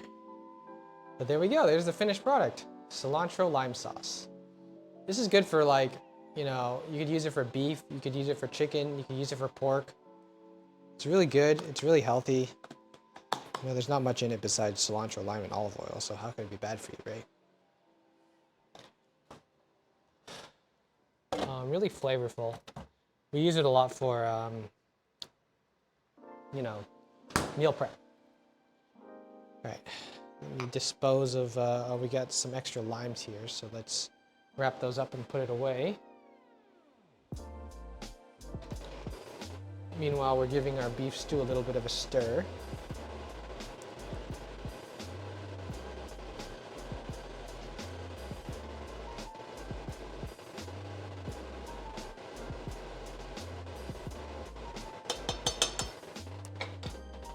Okay. Oh gosh.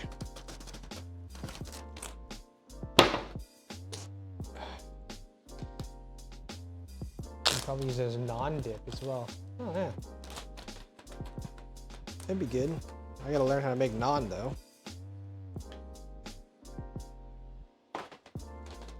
Okay, we have our chicken ready, so I think what we're gonna do, I'm just gonna do a simple bake for these chickens. Very simple.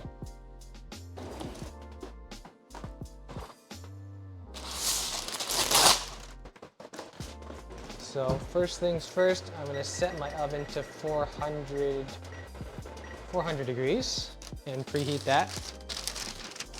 And we're gonna use some parchment paper on top of our baking tray. Let me disconnect this and wash it. We get all of our other stuff out of the way.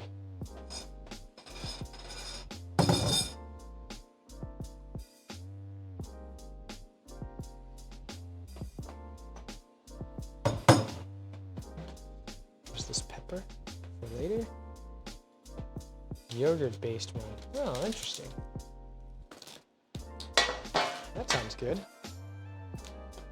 Okay, so now that I'm not making veggies anymore, I can throw the chicken onto this directly and I'll just clean my board later. But let's see. She'll probably want two drumsticks per meal, so let's do 6 drumsticks. How many we got? We got, oh, are these chicken thighs? Oh, Oh. They gave us chicken thighs too. Nice. Okay, these chicken thighs I'll save for another time. Or, yeah. Save that for another dish.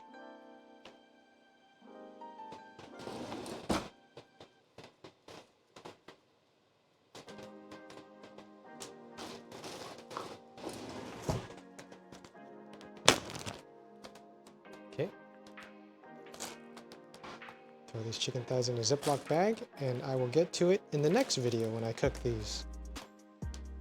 I'm not sure when that's going to be, but hopefully whenever Susie finishes her food. Probably tomorrow.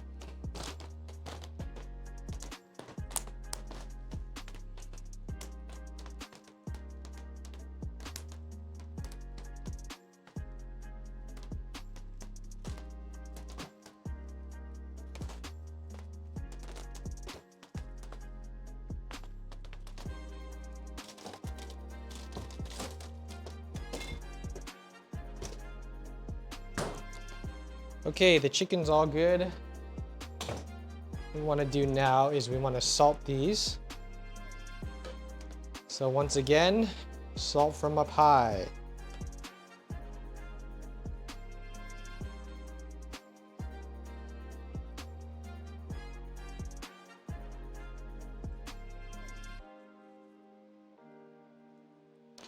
Does over.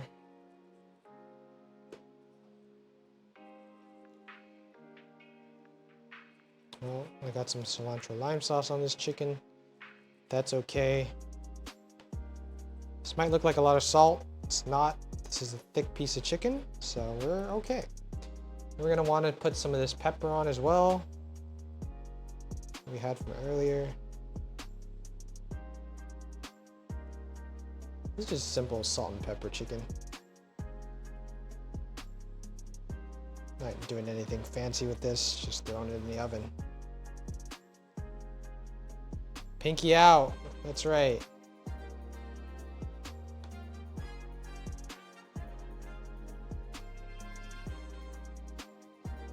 Okay, I think also what we want to do is we're going to spray these chicken drumsticks a little bit of olive oil. That way the pepper and salt sticks to it a little bit better. And also helps to crisp up the skin when it's in the oven. Okay. We're good there. So now we'll move these onto a tray. And my oven is ready. Oh wait, that's not my oven. That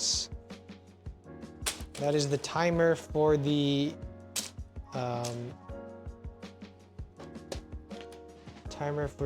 beef stew. It's been 30 minutes.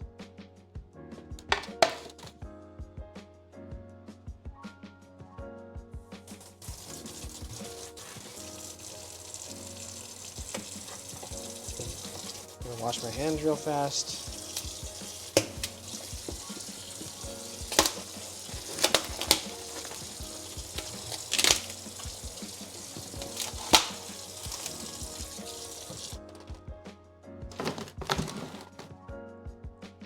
Okay.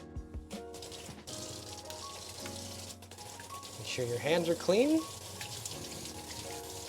And we will check on the beef stew.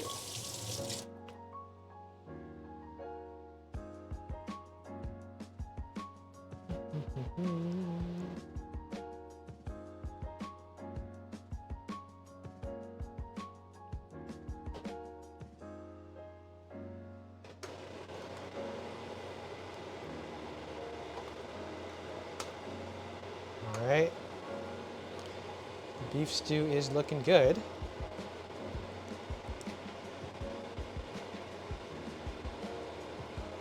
But the meat's nowhere near tender enough yet.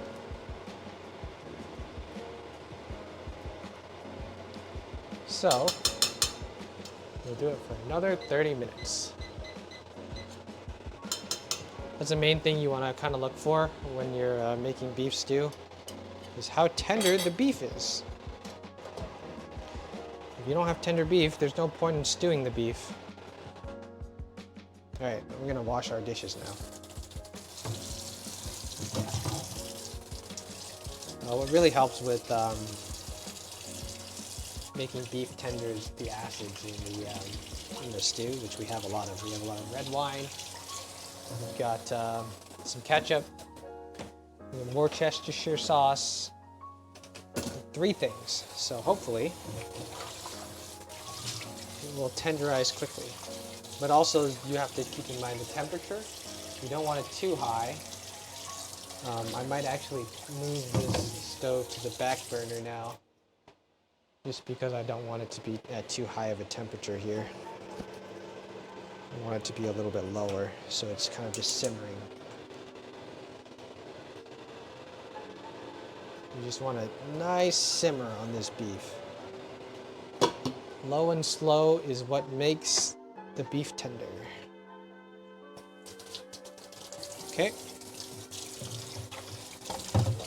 Wash off some of our dishes now.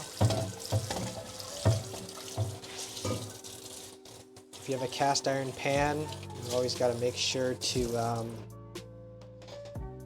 make sure it's nice and dry when you put it away. You just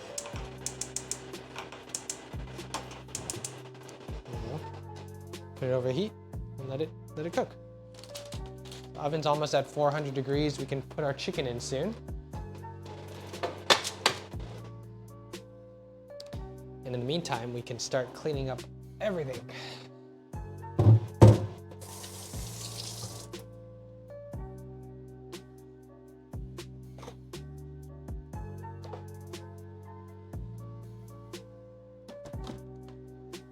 Also, what Susie likes to eat with her chicken, we need to figure out what she wants. We want some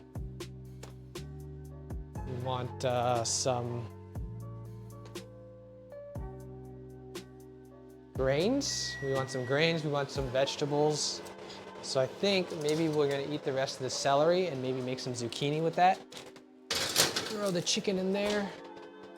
Let's say about 20 minutes. So right now the timer on the oven's at 27. So we'll wait until that hits 7 minutes and then we'll pull the chicken out. Okay. I'm just gonna wash everything, put everything away.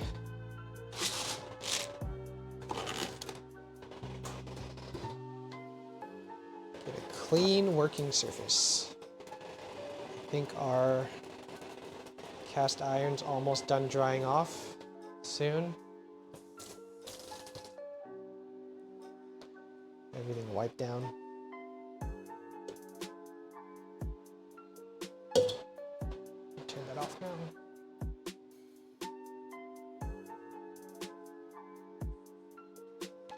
Okay. Also, give me 1 second. I have to return a text message.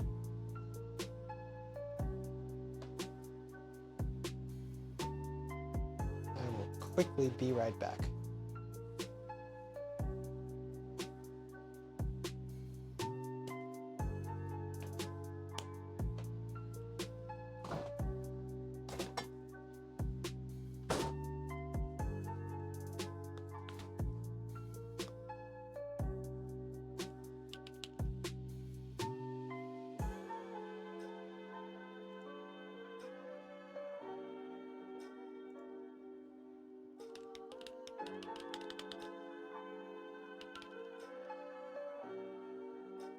Okay.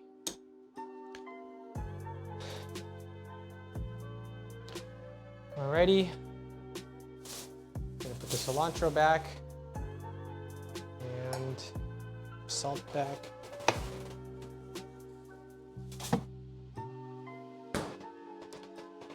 Wash some of our dishes.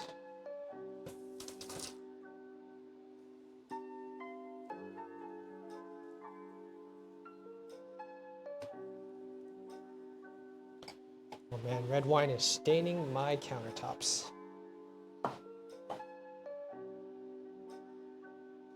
Thank you, enjoyed my stay. What is that? Are we leaving?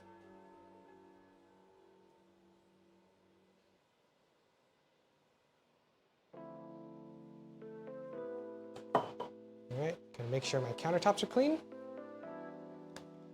That is very important.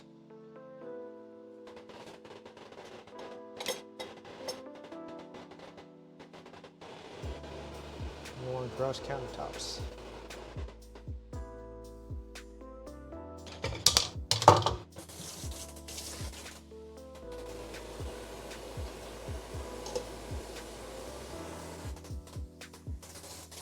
Just gonna wash some dishes now.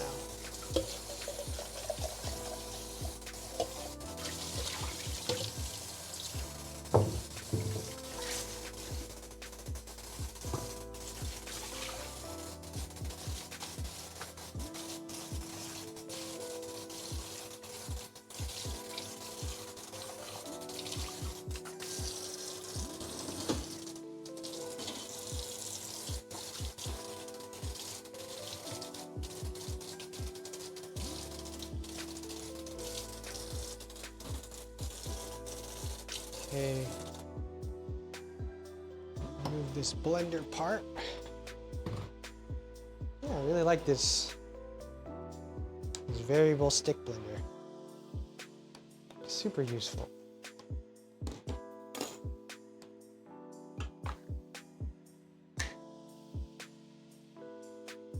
Entertain me, Jester.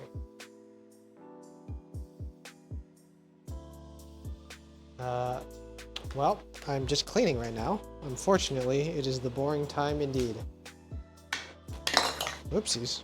Whoopsies. All right, I'm dropping everything everywhere. There's your entertainment.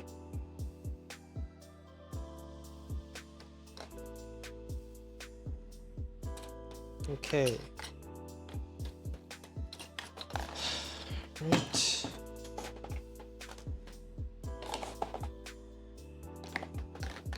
Put this in later. Okay. I think next I'm gonna want to do some vegetables, some stir fry. So we'll bring out the wok for that. Let me just finish up cleaning these dishes real fast. I'm almost done here.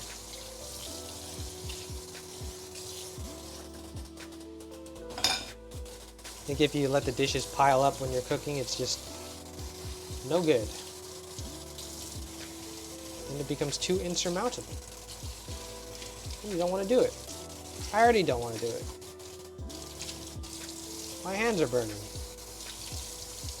Ow. Pain. Okay, I just got water on my sock, that's good.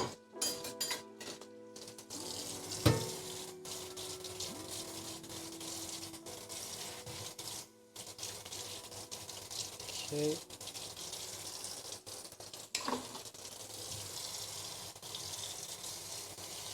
Just washing the dishes. And my million spatulas. Oh, that's right, I should do rice next. I need to make some rice.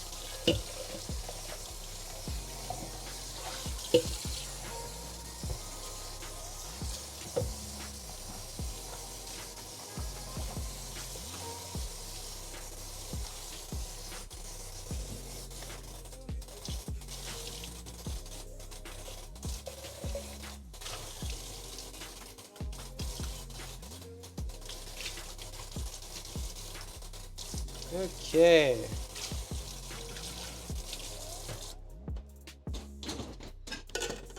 We're almost done with dishes. The most fun part about cooking.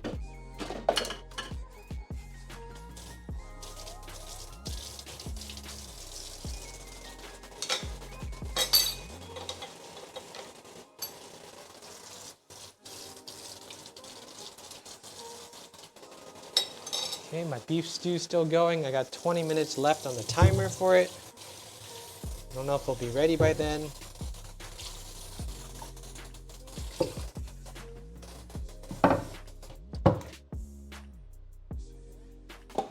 Okay.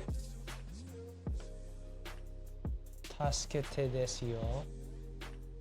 Have you found qualitative differences with woks?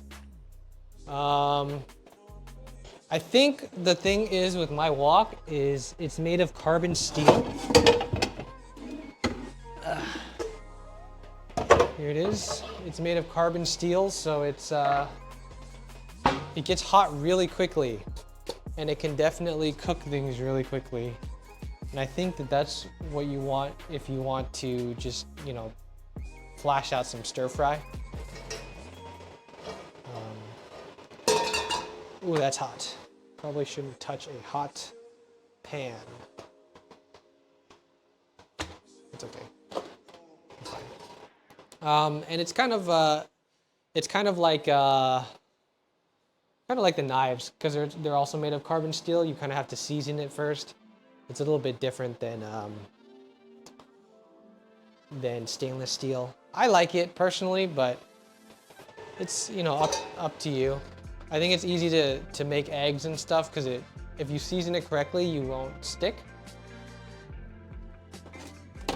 So I'm just grabbing some zucchini here and the rest of my celery leaves, and maybe might stir fry a mushroom as well into this stir fry that she's gonna have with her chicken. Okay. So, did I season the wok? Yes, I did. I did season the wok. Seasoning the wok is important.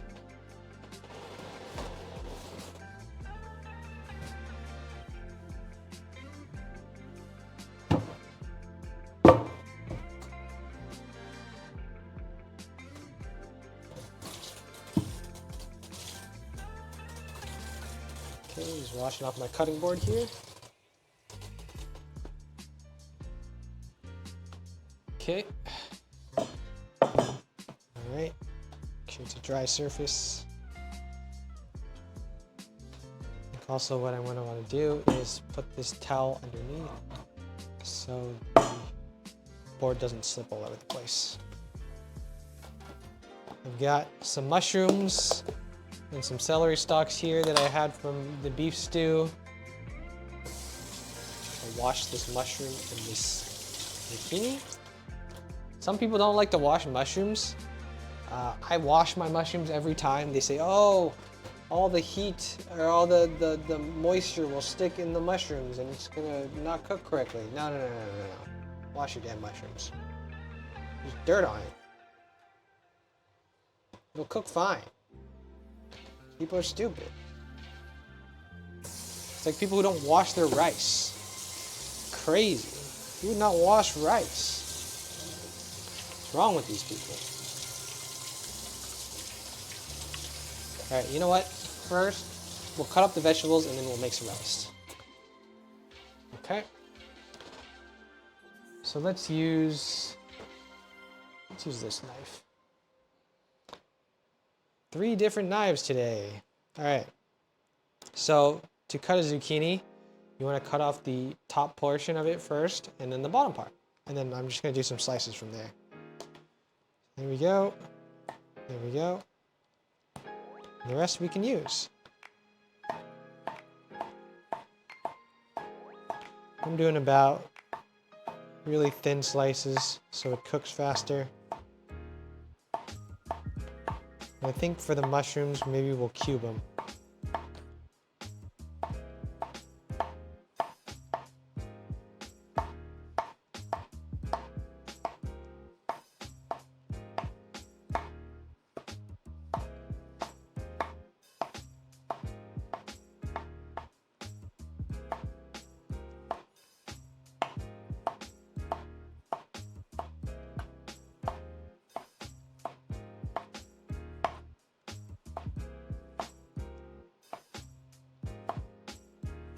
Whoa!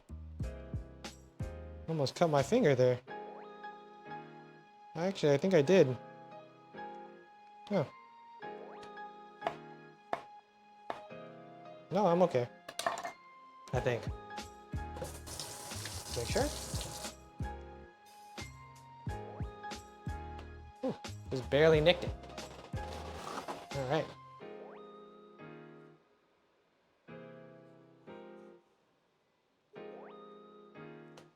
All right. It's okay. It's fine. All right. So what we want to do now is we want to cut the mushroom up. I'm going to cut this in half, and then I'm just going to we'll cut it into long strips first. Maybe three slices in this. This is a king oyster mushroom here. They're very large mushrooms. Lots of meat. Good meat substitute if you're vegetarian, but not me. Cut these into nice little cubes here. And hopefully when you're cutting at home, you have this bear claw grip when you're cutting. So that way, like me, if you accidentally cut yourself, you only nick off a tiny portion of your skin as opposed to cutting your whole finger off. Sharp knives are the best. Neko paw, that's right.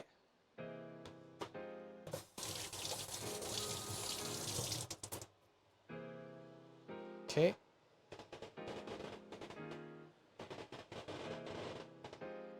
Beef stew still going. We've got about 13 minutes left on that.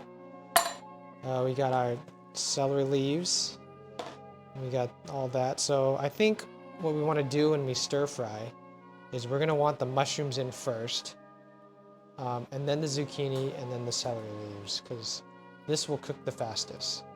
So what I've heard is you're supposed to cook mushrooms without any oil first. And then after a couple minutes, once the water is released, then you add the oil. So let's try that out. What if I cut off a whole nub of my finger off? So you can't do that if you're, if you're cutting like this. How are you going to cut your whole nub off?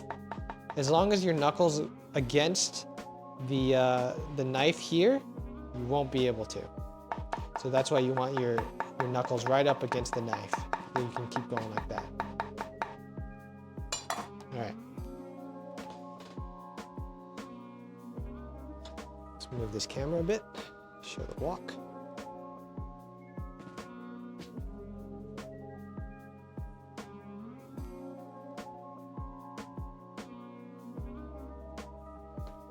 Okay.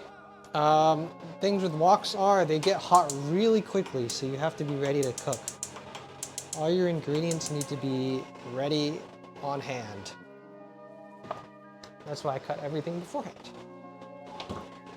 Okay, and I also like to use chopsticks when I cook with the wok. I'm just gonna let it heat up for a bit. We're gonna throw the zucchini and the celery leaves into this little container here so we can cook with it.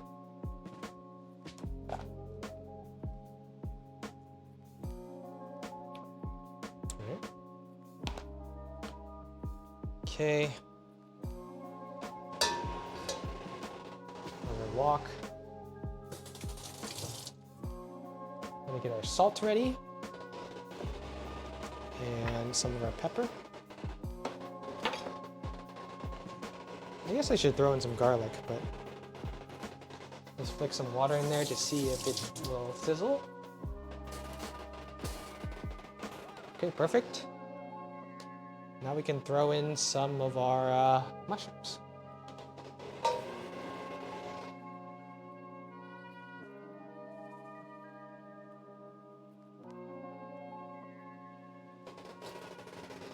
All right.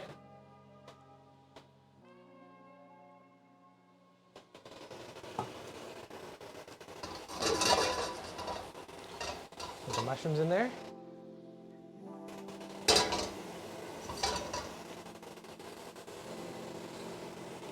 I'm gonna salt it. Oh, actually, I'm gonna wait to salt it. Salt will release moisture into these mushrooms, so we actually want to wait for a little bit before we salt them. We'll add the oil next and then the salt.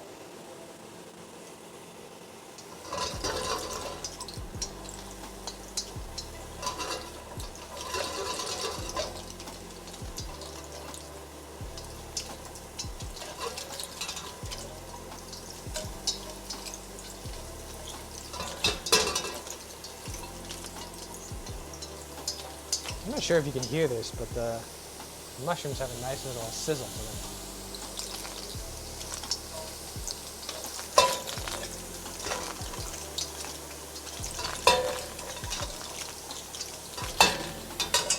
All right, now we can add some of our oil.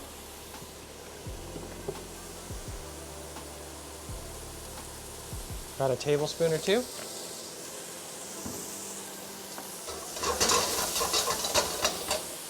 Then we add in our vegetables.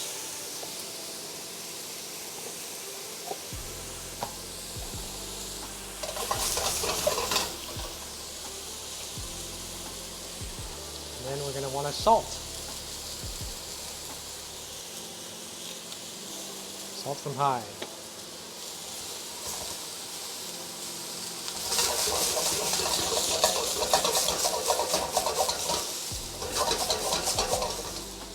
So far is what we're looking like. Good stuff.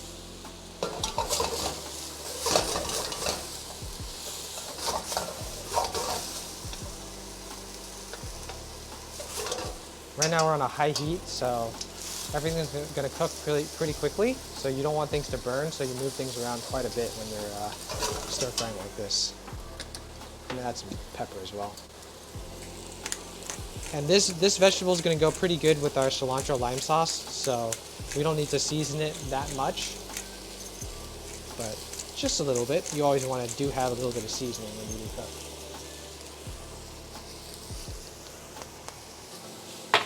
Good sizzle. Let's go.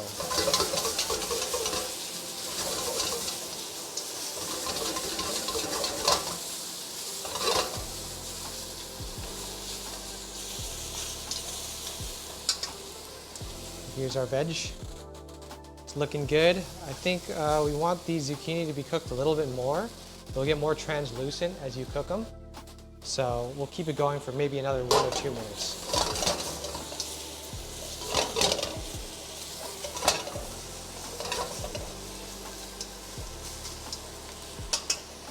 Okay.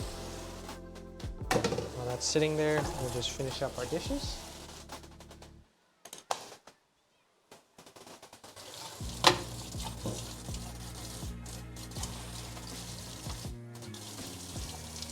All right, what we need to do now is we need to, I think our zucchini's looking good. Now we need to get some rice ready.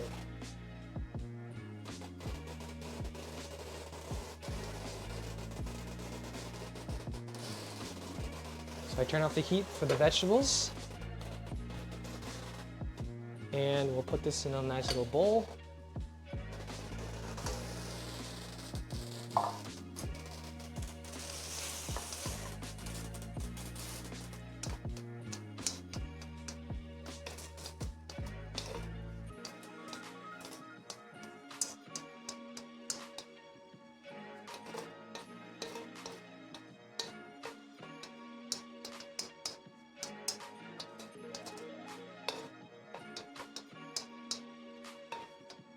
Okay.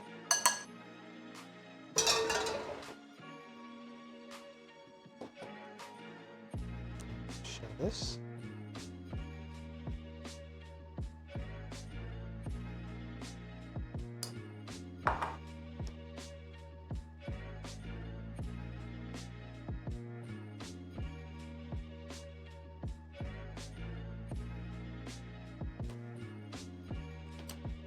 There's our finished veg.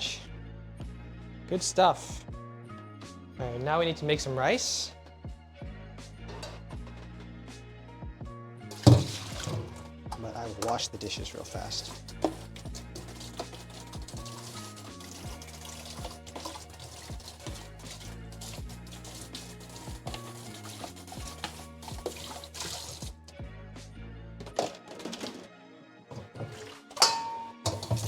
Also with the wok, it's very similar to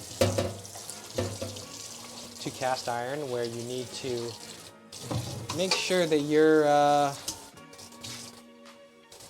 wok is dry at the end of every use.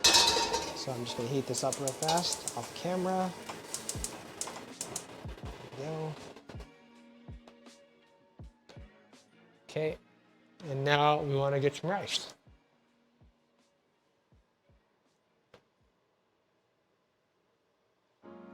So,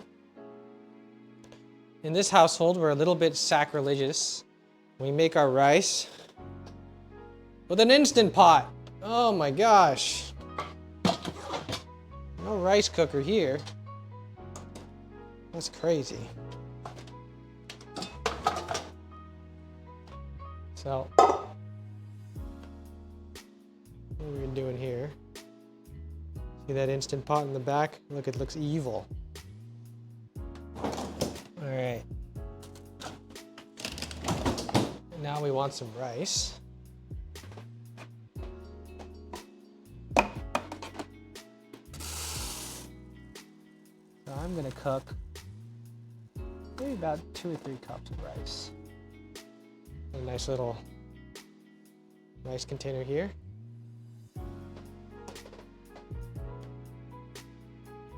Good work on the vegetables. Good walk on the vegetables. Thank you.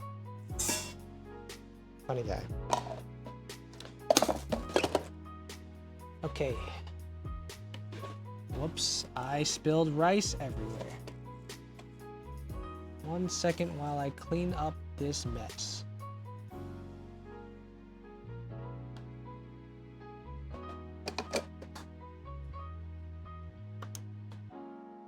Okay.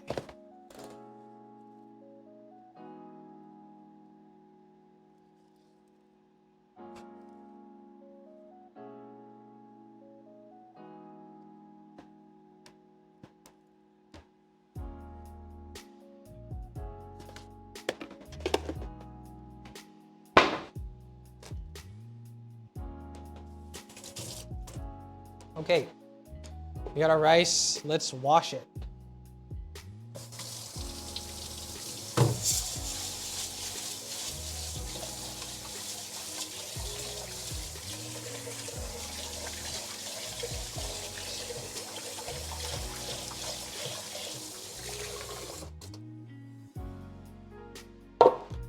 Everyone tells you, wash your rice. Well, at least Asian people do. You have to wash it at least 3 times or until the water becomes clear. Right now it's very cloudy, right? Not sure if you can see it, but... Too cloudy. Wash it at least 3 times.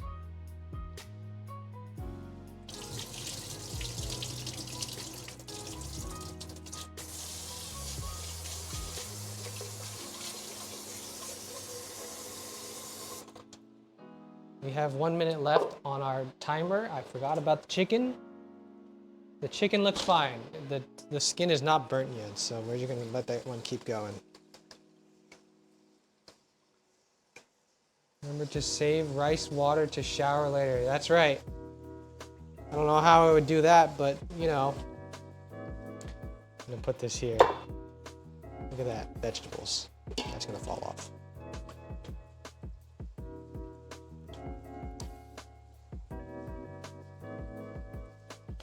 Okay, washing the rice.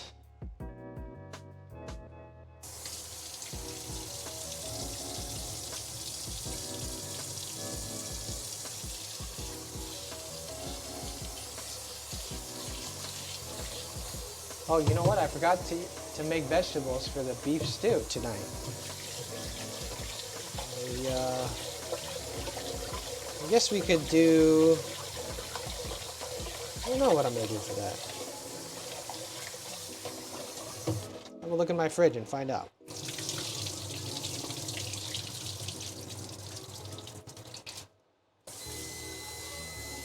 Okay, the timer's gone off for my beef stew.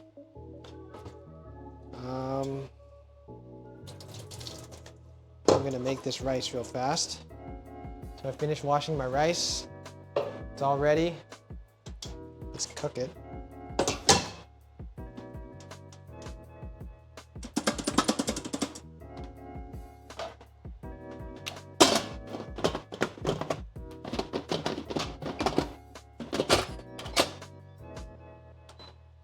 All right. Let's check on our beef stew.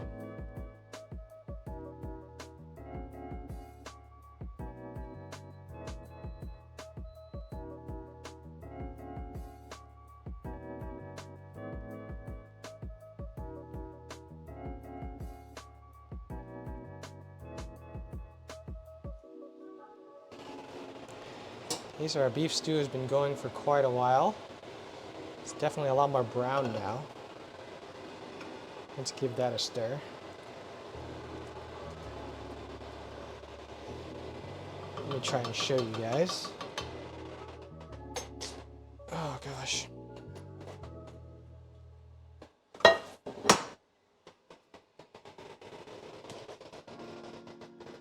Oh. I think what would make this look a little bit better at the end is if we had some parsley or something to make it look a little bit more green. It's the way to make it look nice, I guess.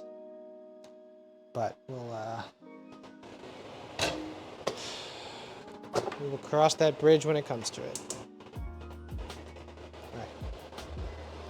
Let's see how it tastes. Make sure we have a clean tasting spoon. Give it a stir.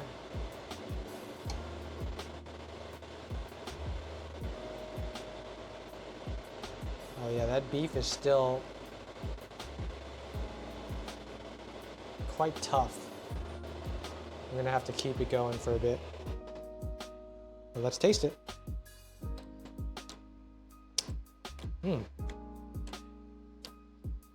Oh, that's good flavor. All right.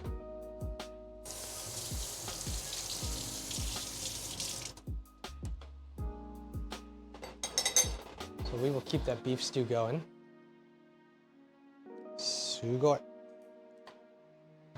And then, in the meantime, we can portion out our chicken. Which, chicken is not crisping up very well. Let's set a timer for 10 minutes. Okay. Now let's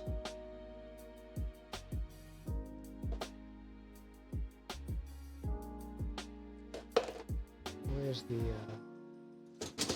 lid for this? Marinara sauce, whatever.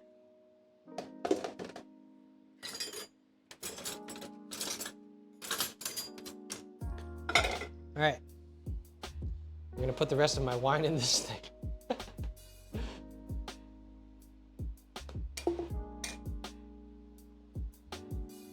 All right.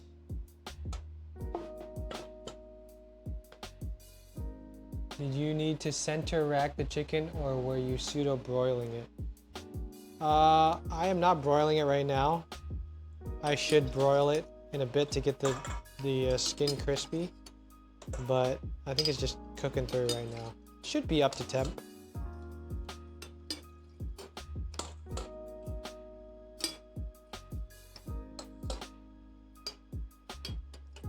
Oh god, I'm spilling wine everywhere.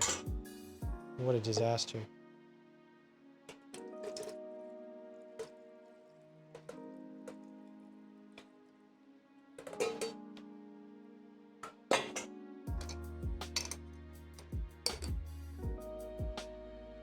Oh, Susie's heading home now. Guess she can eat soon. Where's the lid for this? Oh my gosh. Oh, I found it. Okay. Look at that delicious marinara jarred wine. I'm gonna throw that in the fridge.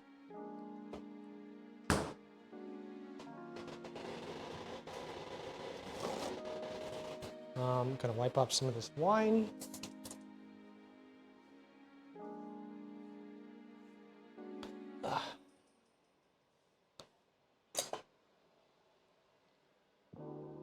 Bathtub wine? Yes, bathtub wine. We all love bathtub wine. Oh, Jesus.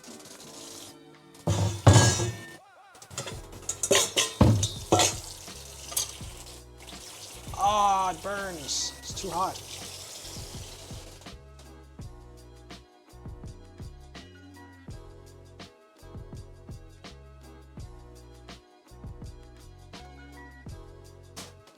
Okay, just wiping down some of our surfaces. I'm gonna let this beef stew for a bit longer. Low temp. I'm gonna switch towels here.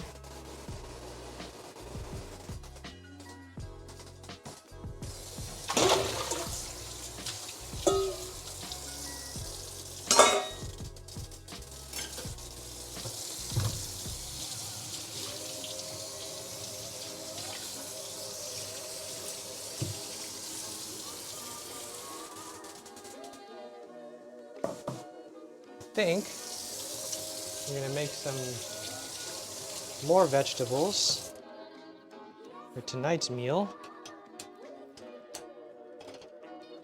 Actually, maybe it's not necessary since there's enough celeries and carrots and onions. But we might want to add a little bit of cream to our beef stew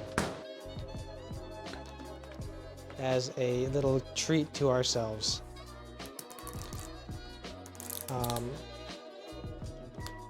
But I'm not sure how this is going to taste. So what I'm going to do is I'm going to put a little portion of the beef stew into a small bowl and then mix it with cream and see how that tastes. We got this.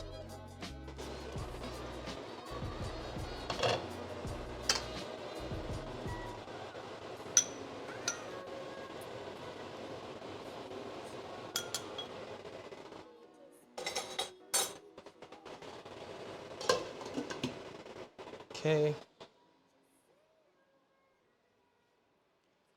A little bit of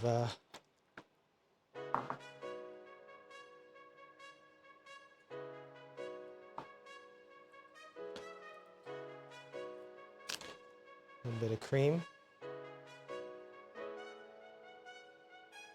All right, see how that tastes.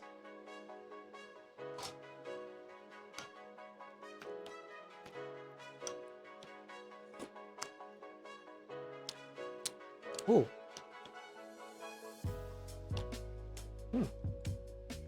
That's pretty good. Oh, that's actually very nice.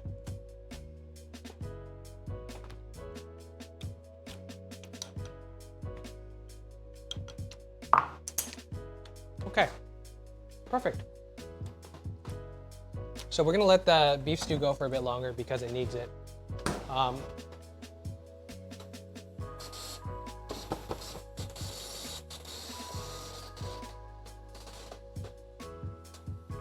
And then we're gonna also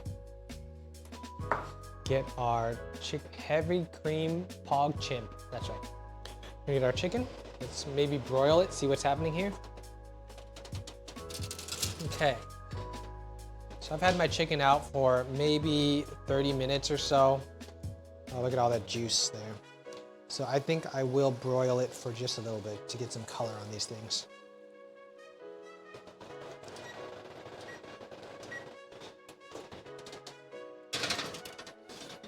So just put it in there on broil and let's set a timer. Well, we have 3 minutes on our timer, so we'll go with that timer. In the meantime, I gotta dry this up. Ooh, that hurt. I just poked myself.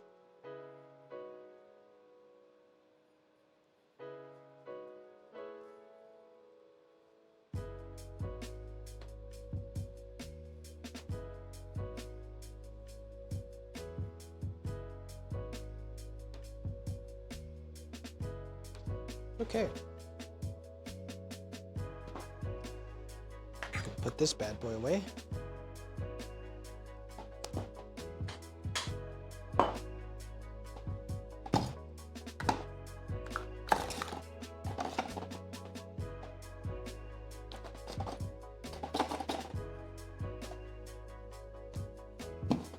All right. I guess now let's get our bowls ready for Susan's meal prep. So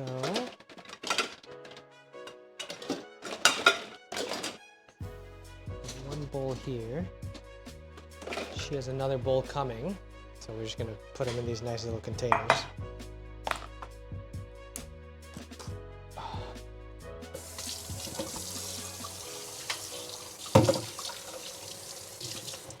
Our rice has around 9 minutes left.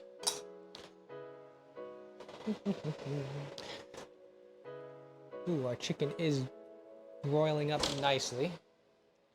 I'm gonna slightly move it a bit. They all get even browning.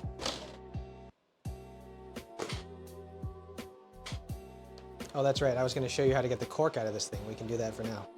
All right, so what we do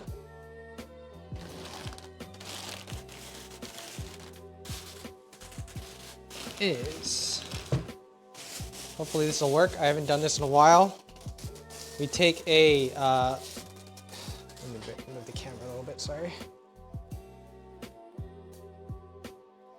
There we go. Okay, so if you want to remove a cork from a wine bottle,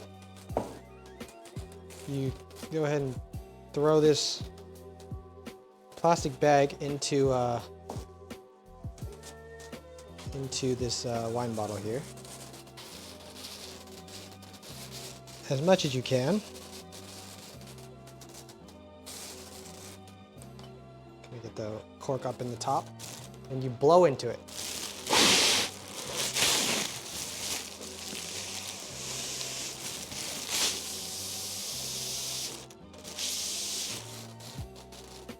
Then you pull, and hopefully, through the law of physics,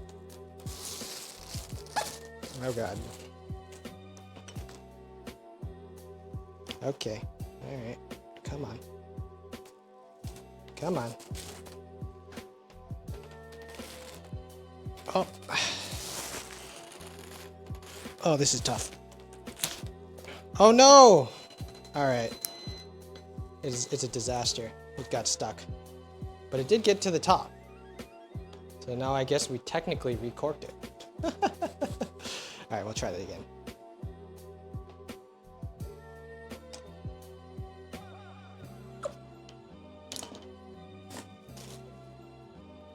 Maybe we need a real plastic bag.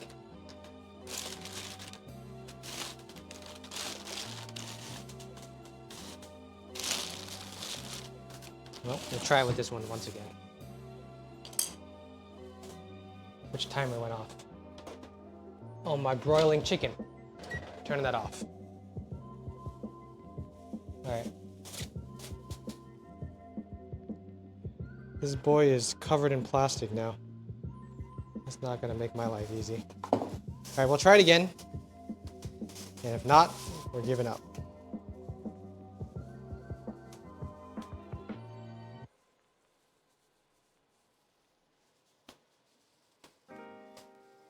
Okay, put your plastic in there.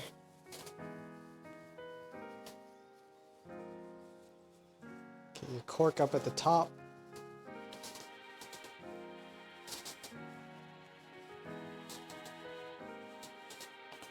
I'm gonna blow into it again.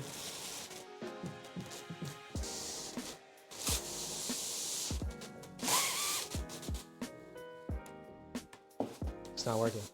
Why not?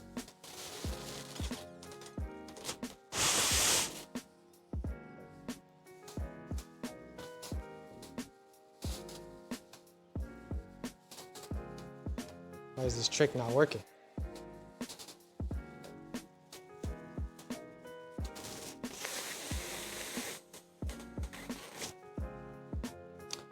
Well, not working today. That's okay. Rip indeed. This bottle will forever have the cork stuck in it.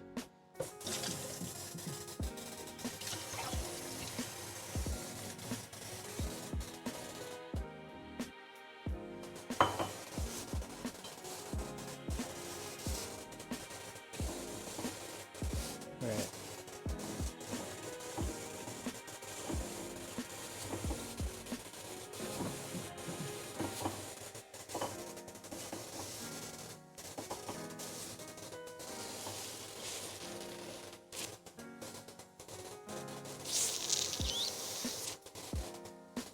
No, no air's getting into it. Oh well.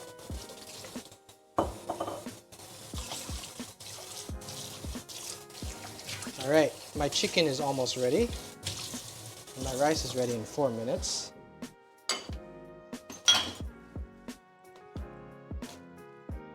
How do you flub 10 bottles?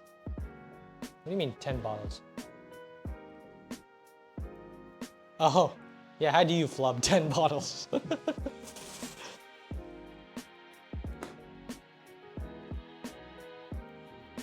Did on purpose. You guys are a bunch of Weirdos. Why don't you just buy a wine opener? All right. Let's get our chicken out. These look a lot better now. Look at that. Got some color to them.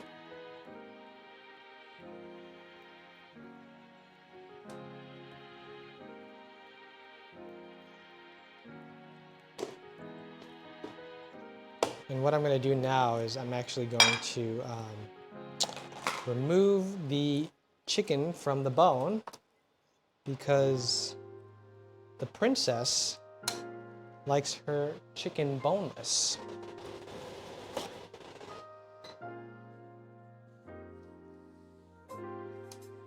Wipe this off real fast.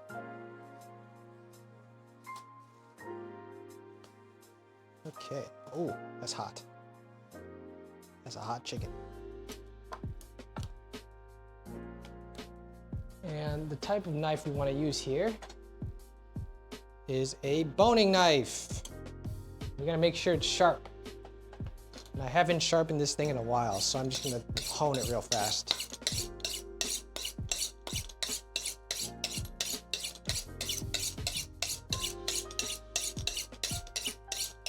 What this is doing is it's kind of reshaping the edge a little bit. I think in general for boning knives, you want to make sure it's as sharp as possible.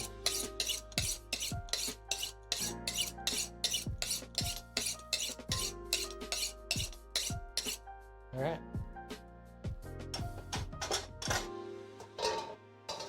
You'll feel the edge there. Edge is sharp.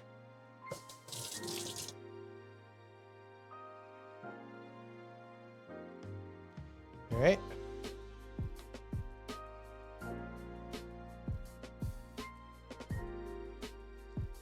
Let me show this board a little bit more. There we go. Go ahead and hide our dishwasher. Okay, I should use a fork for this.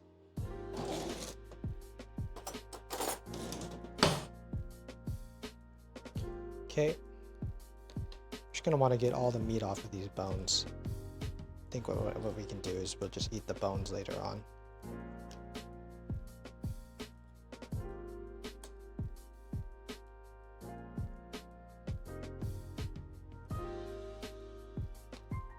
Okay.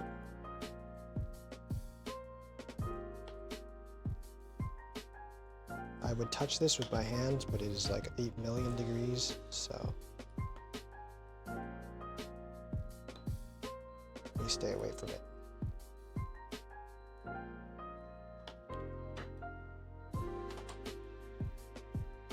Hello. How's it going? You're tired? Uh-oh.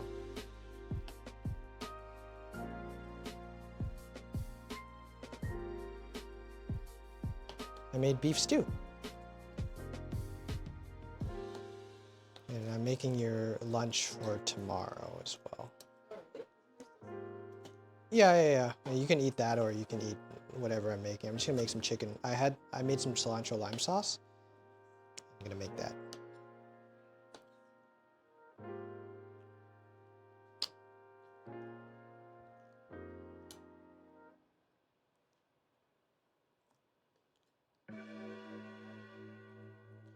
Okie dokie. That's right. I do need to. All right, this is looking good. We got the meat here.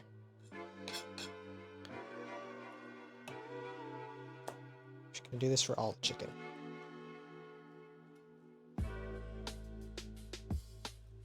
Looks like it's cooked perfectly. There's no pink spots, which is good. We don't want raw chicken. No one wants salmonella. Salmonella is bad for you.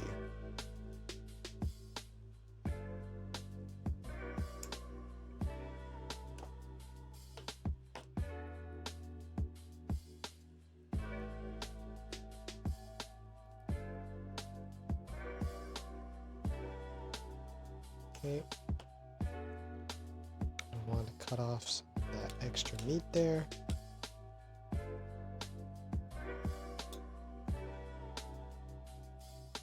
You hungry? Yeah. Okay. I think the beef needs to cook a little bit longer, so.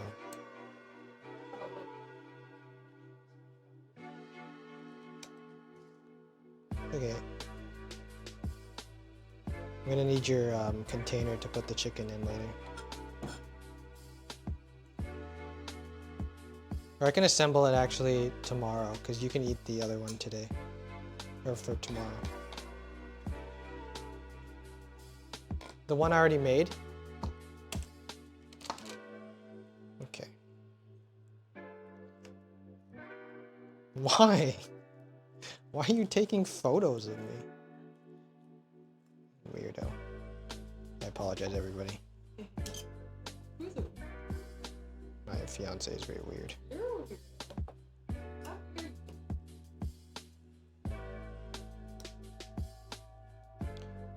Okay.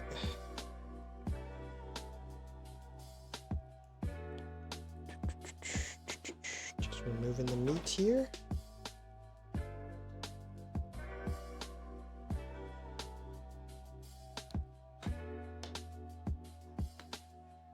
Almost done. I think I'm probably gonna want to just save the other two drumsticks for now. We'll remove the meat from them later. Alright, so that's 4 deboned-ish chickens. And we will put this into our container for storage later. And we'll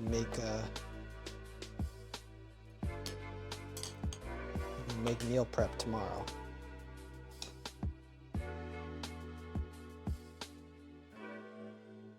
I should probably do all of it while I'm at it.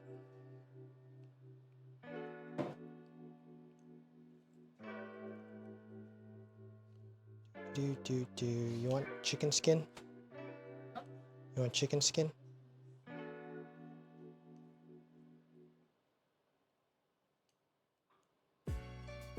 Okay, here you go.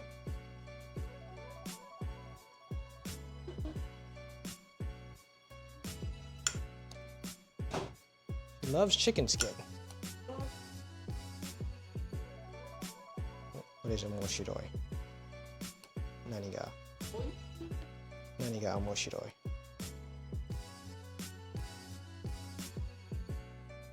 Alright. I don't know. No clue. I can't. Not right now. It's on my computer over there. I don't know if it shows it.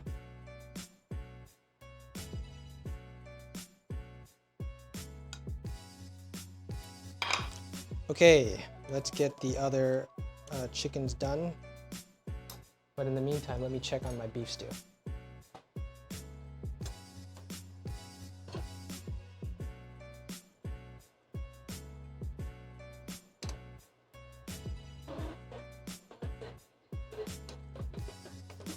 Yeah, that's Jacob. Because I know you don't want your bones in their meal. She confirmed. She doesn't want bones in her meal.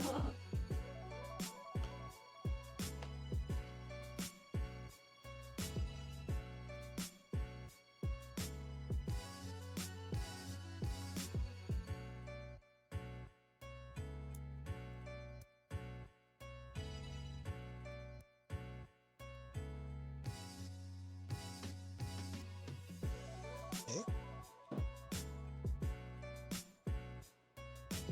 Removing the chicken.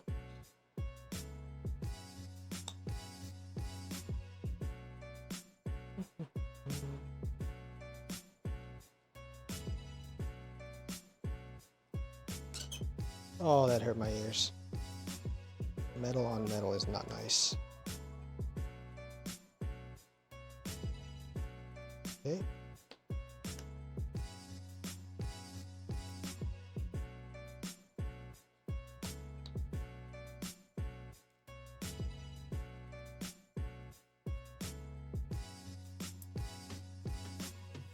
Some more chicken. Finally, my last chicken broth. The princess meal must be immaculate. That's right. I agree. Or else the cook will be sent to the gallows if the princess's meal is not correct.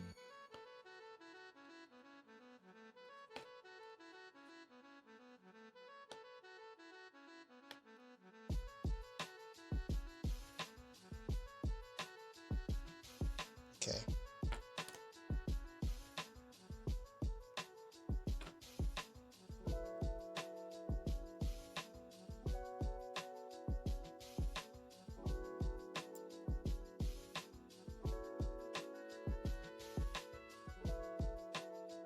Okay.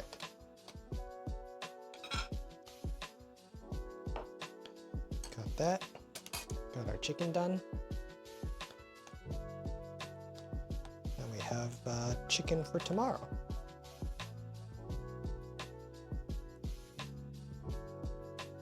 No waste here. For all those chicken bones, which I might use to make a... Might use those chicken bones to make a soup.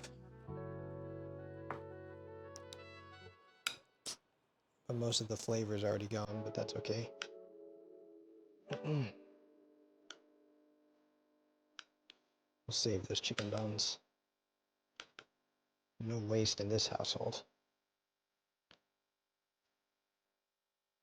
Okay. Chicken's good.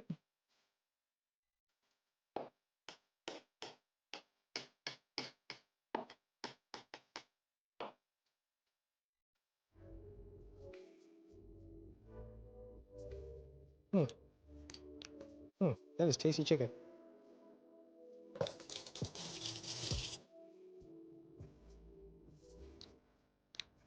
Alrighty. Now let me grab a Ziploc bag for these. Actually, we'll put the bones into a container here. To one of these.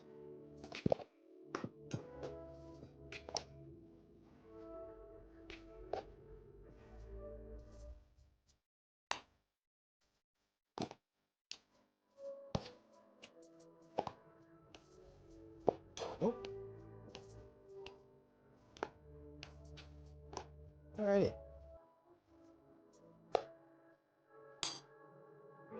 We'll save that for later.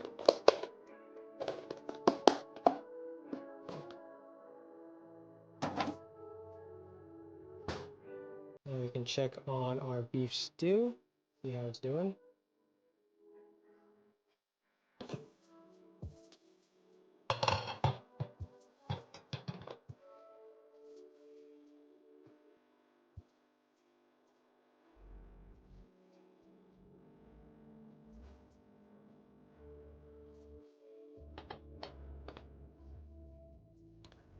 Check out this beef.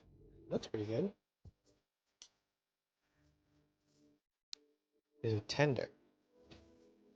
It's kind of tender.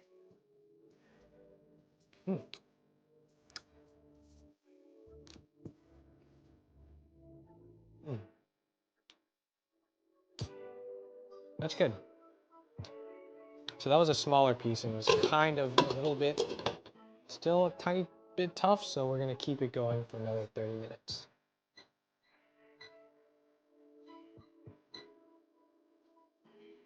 All right. Guess it's time to clean up again.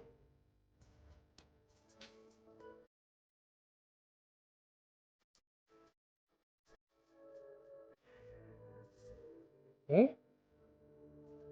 What? Why are you laughing at me?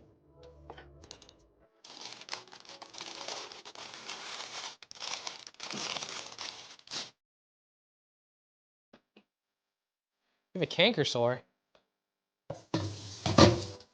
That's not good.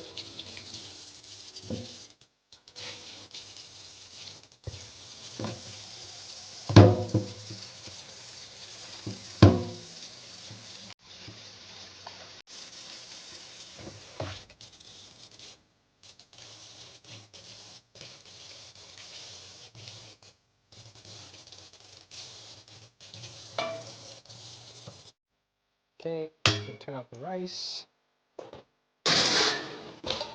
Then we will fluff the rice now.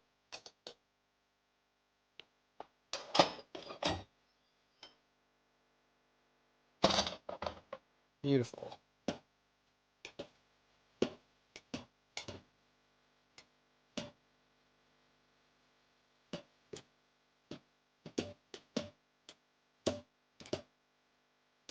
This rice is hot.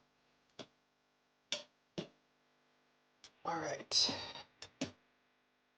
Always gotta make sure to fluff your rice, so it gets kind of gross if you leave it there for a while. I made that mistake when I forgot to cook rice once, and I was very sad.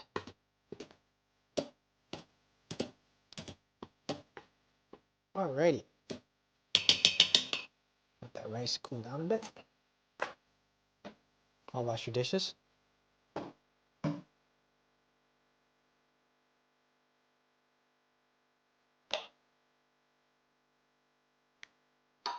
You're a rice fluffer. How dare you? That's rude.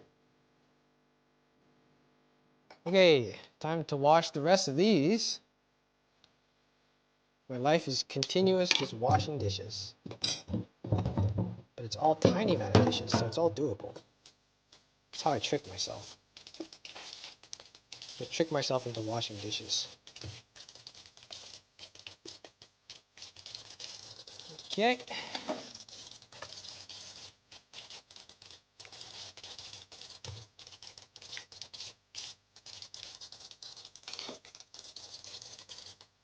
Alrighty.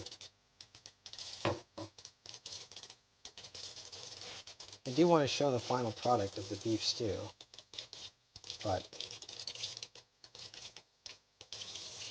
it's not ready yet. It won't be for another 30 minutes. I guess in the meantime, I can sharpen my knives. I can show you how that's done. Ah, that's hot.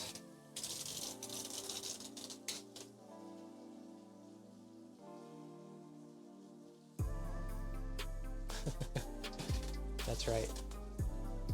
House husband work is real work. I'm hard at work. How dare you turn off my water? What the heck, woman?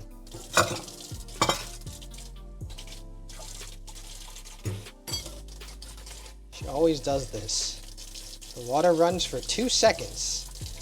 And then she's like, no, no, no, no, no. We can't have running water ever. Or the fridge door can't be open ever.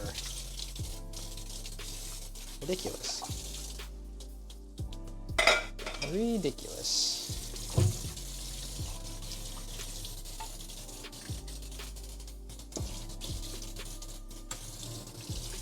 Okay.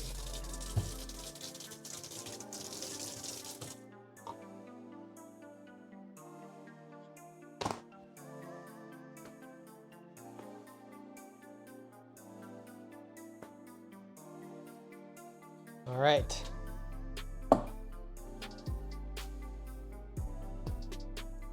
So what we're going to do now, we're going to sharpen some knives.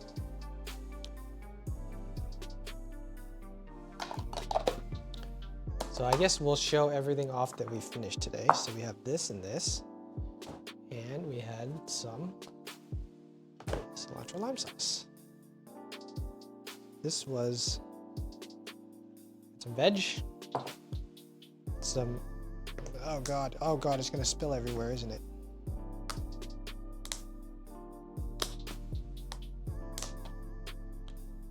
That's some cilantro lime sauce, nice and green there. And some chicken.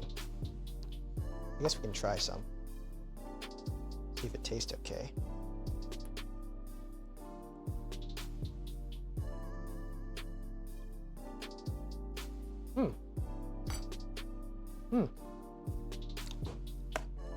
That's good. The acidity of the cilantro lime sauce goes very well with the fattiness of the chicken. Who would have known? I definitely didn't.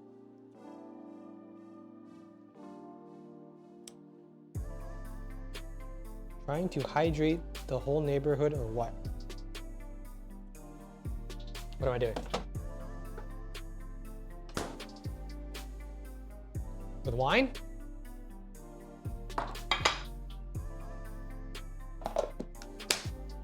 Okay, I'm gonna put everything away. This one we'll also put into a little container.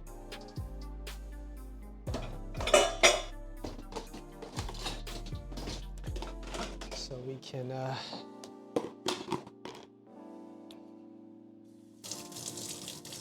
meal prep. Meal prepping.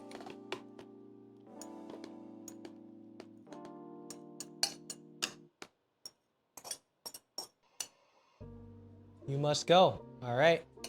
Well, thank you for watching. Appreciate it. Take it easy, sir. Oh, this is the wrong lid.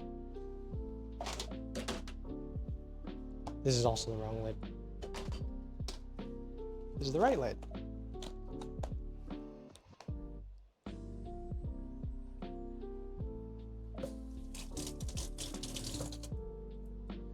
Okay. Well, I guess for now, let me just show off the beef stew, and then we can end stream.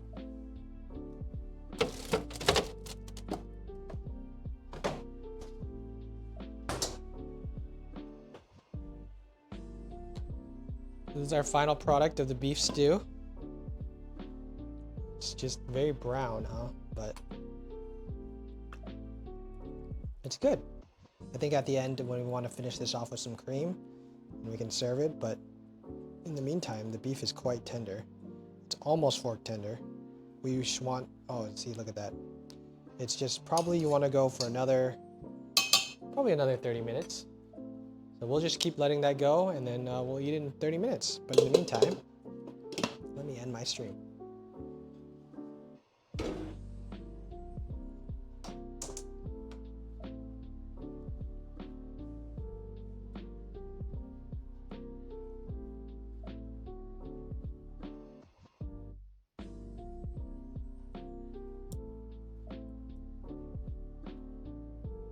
Oh.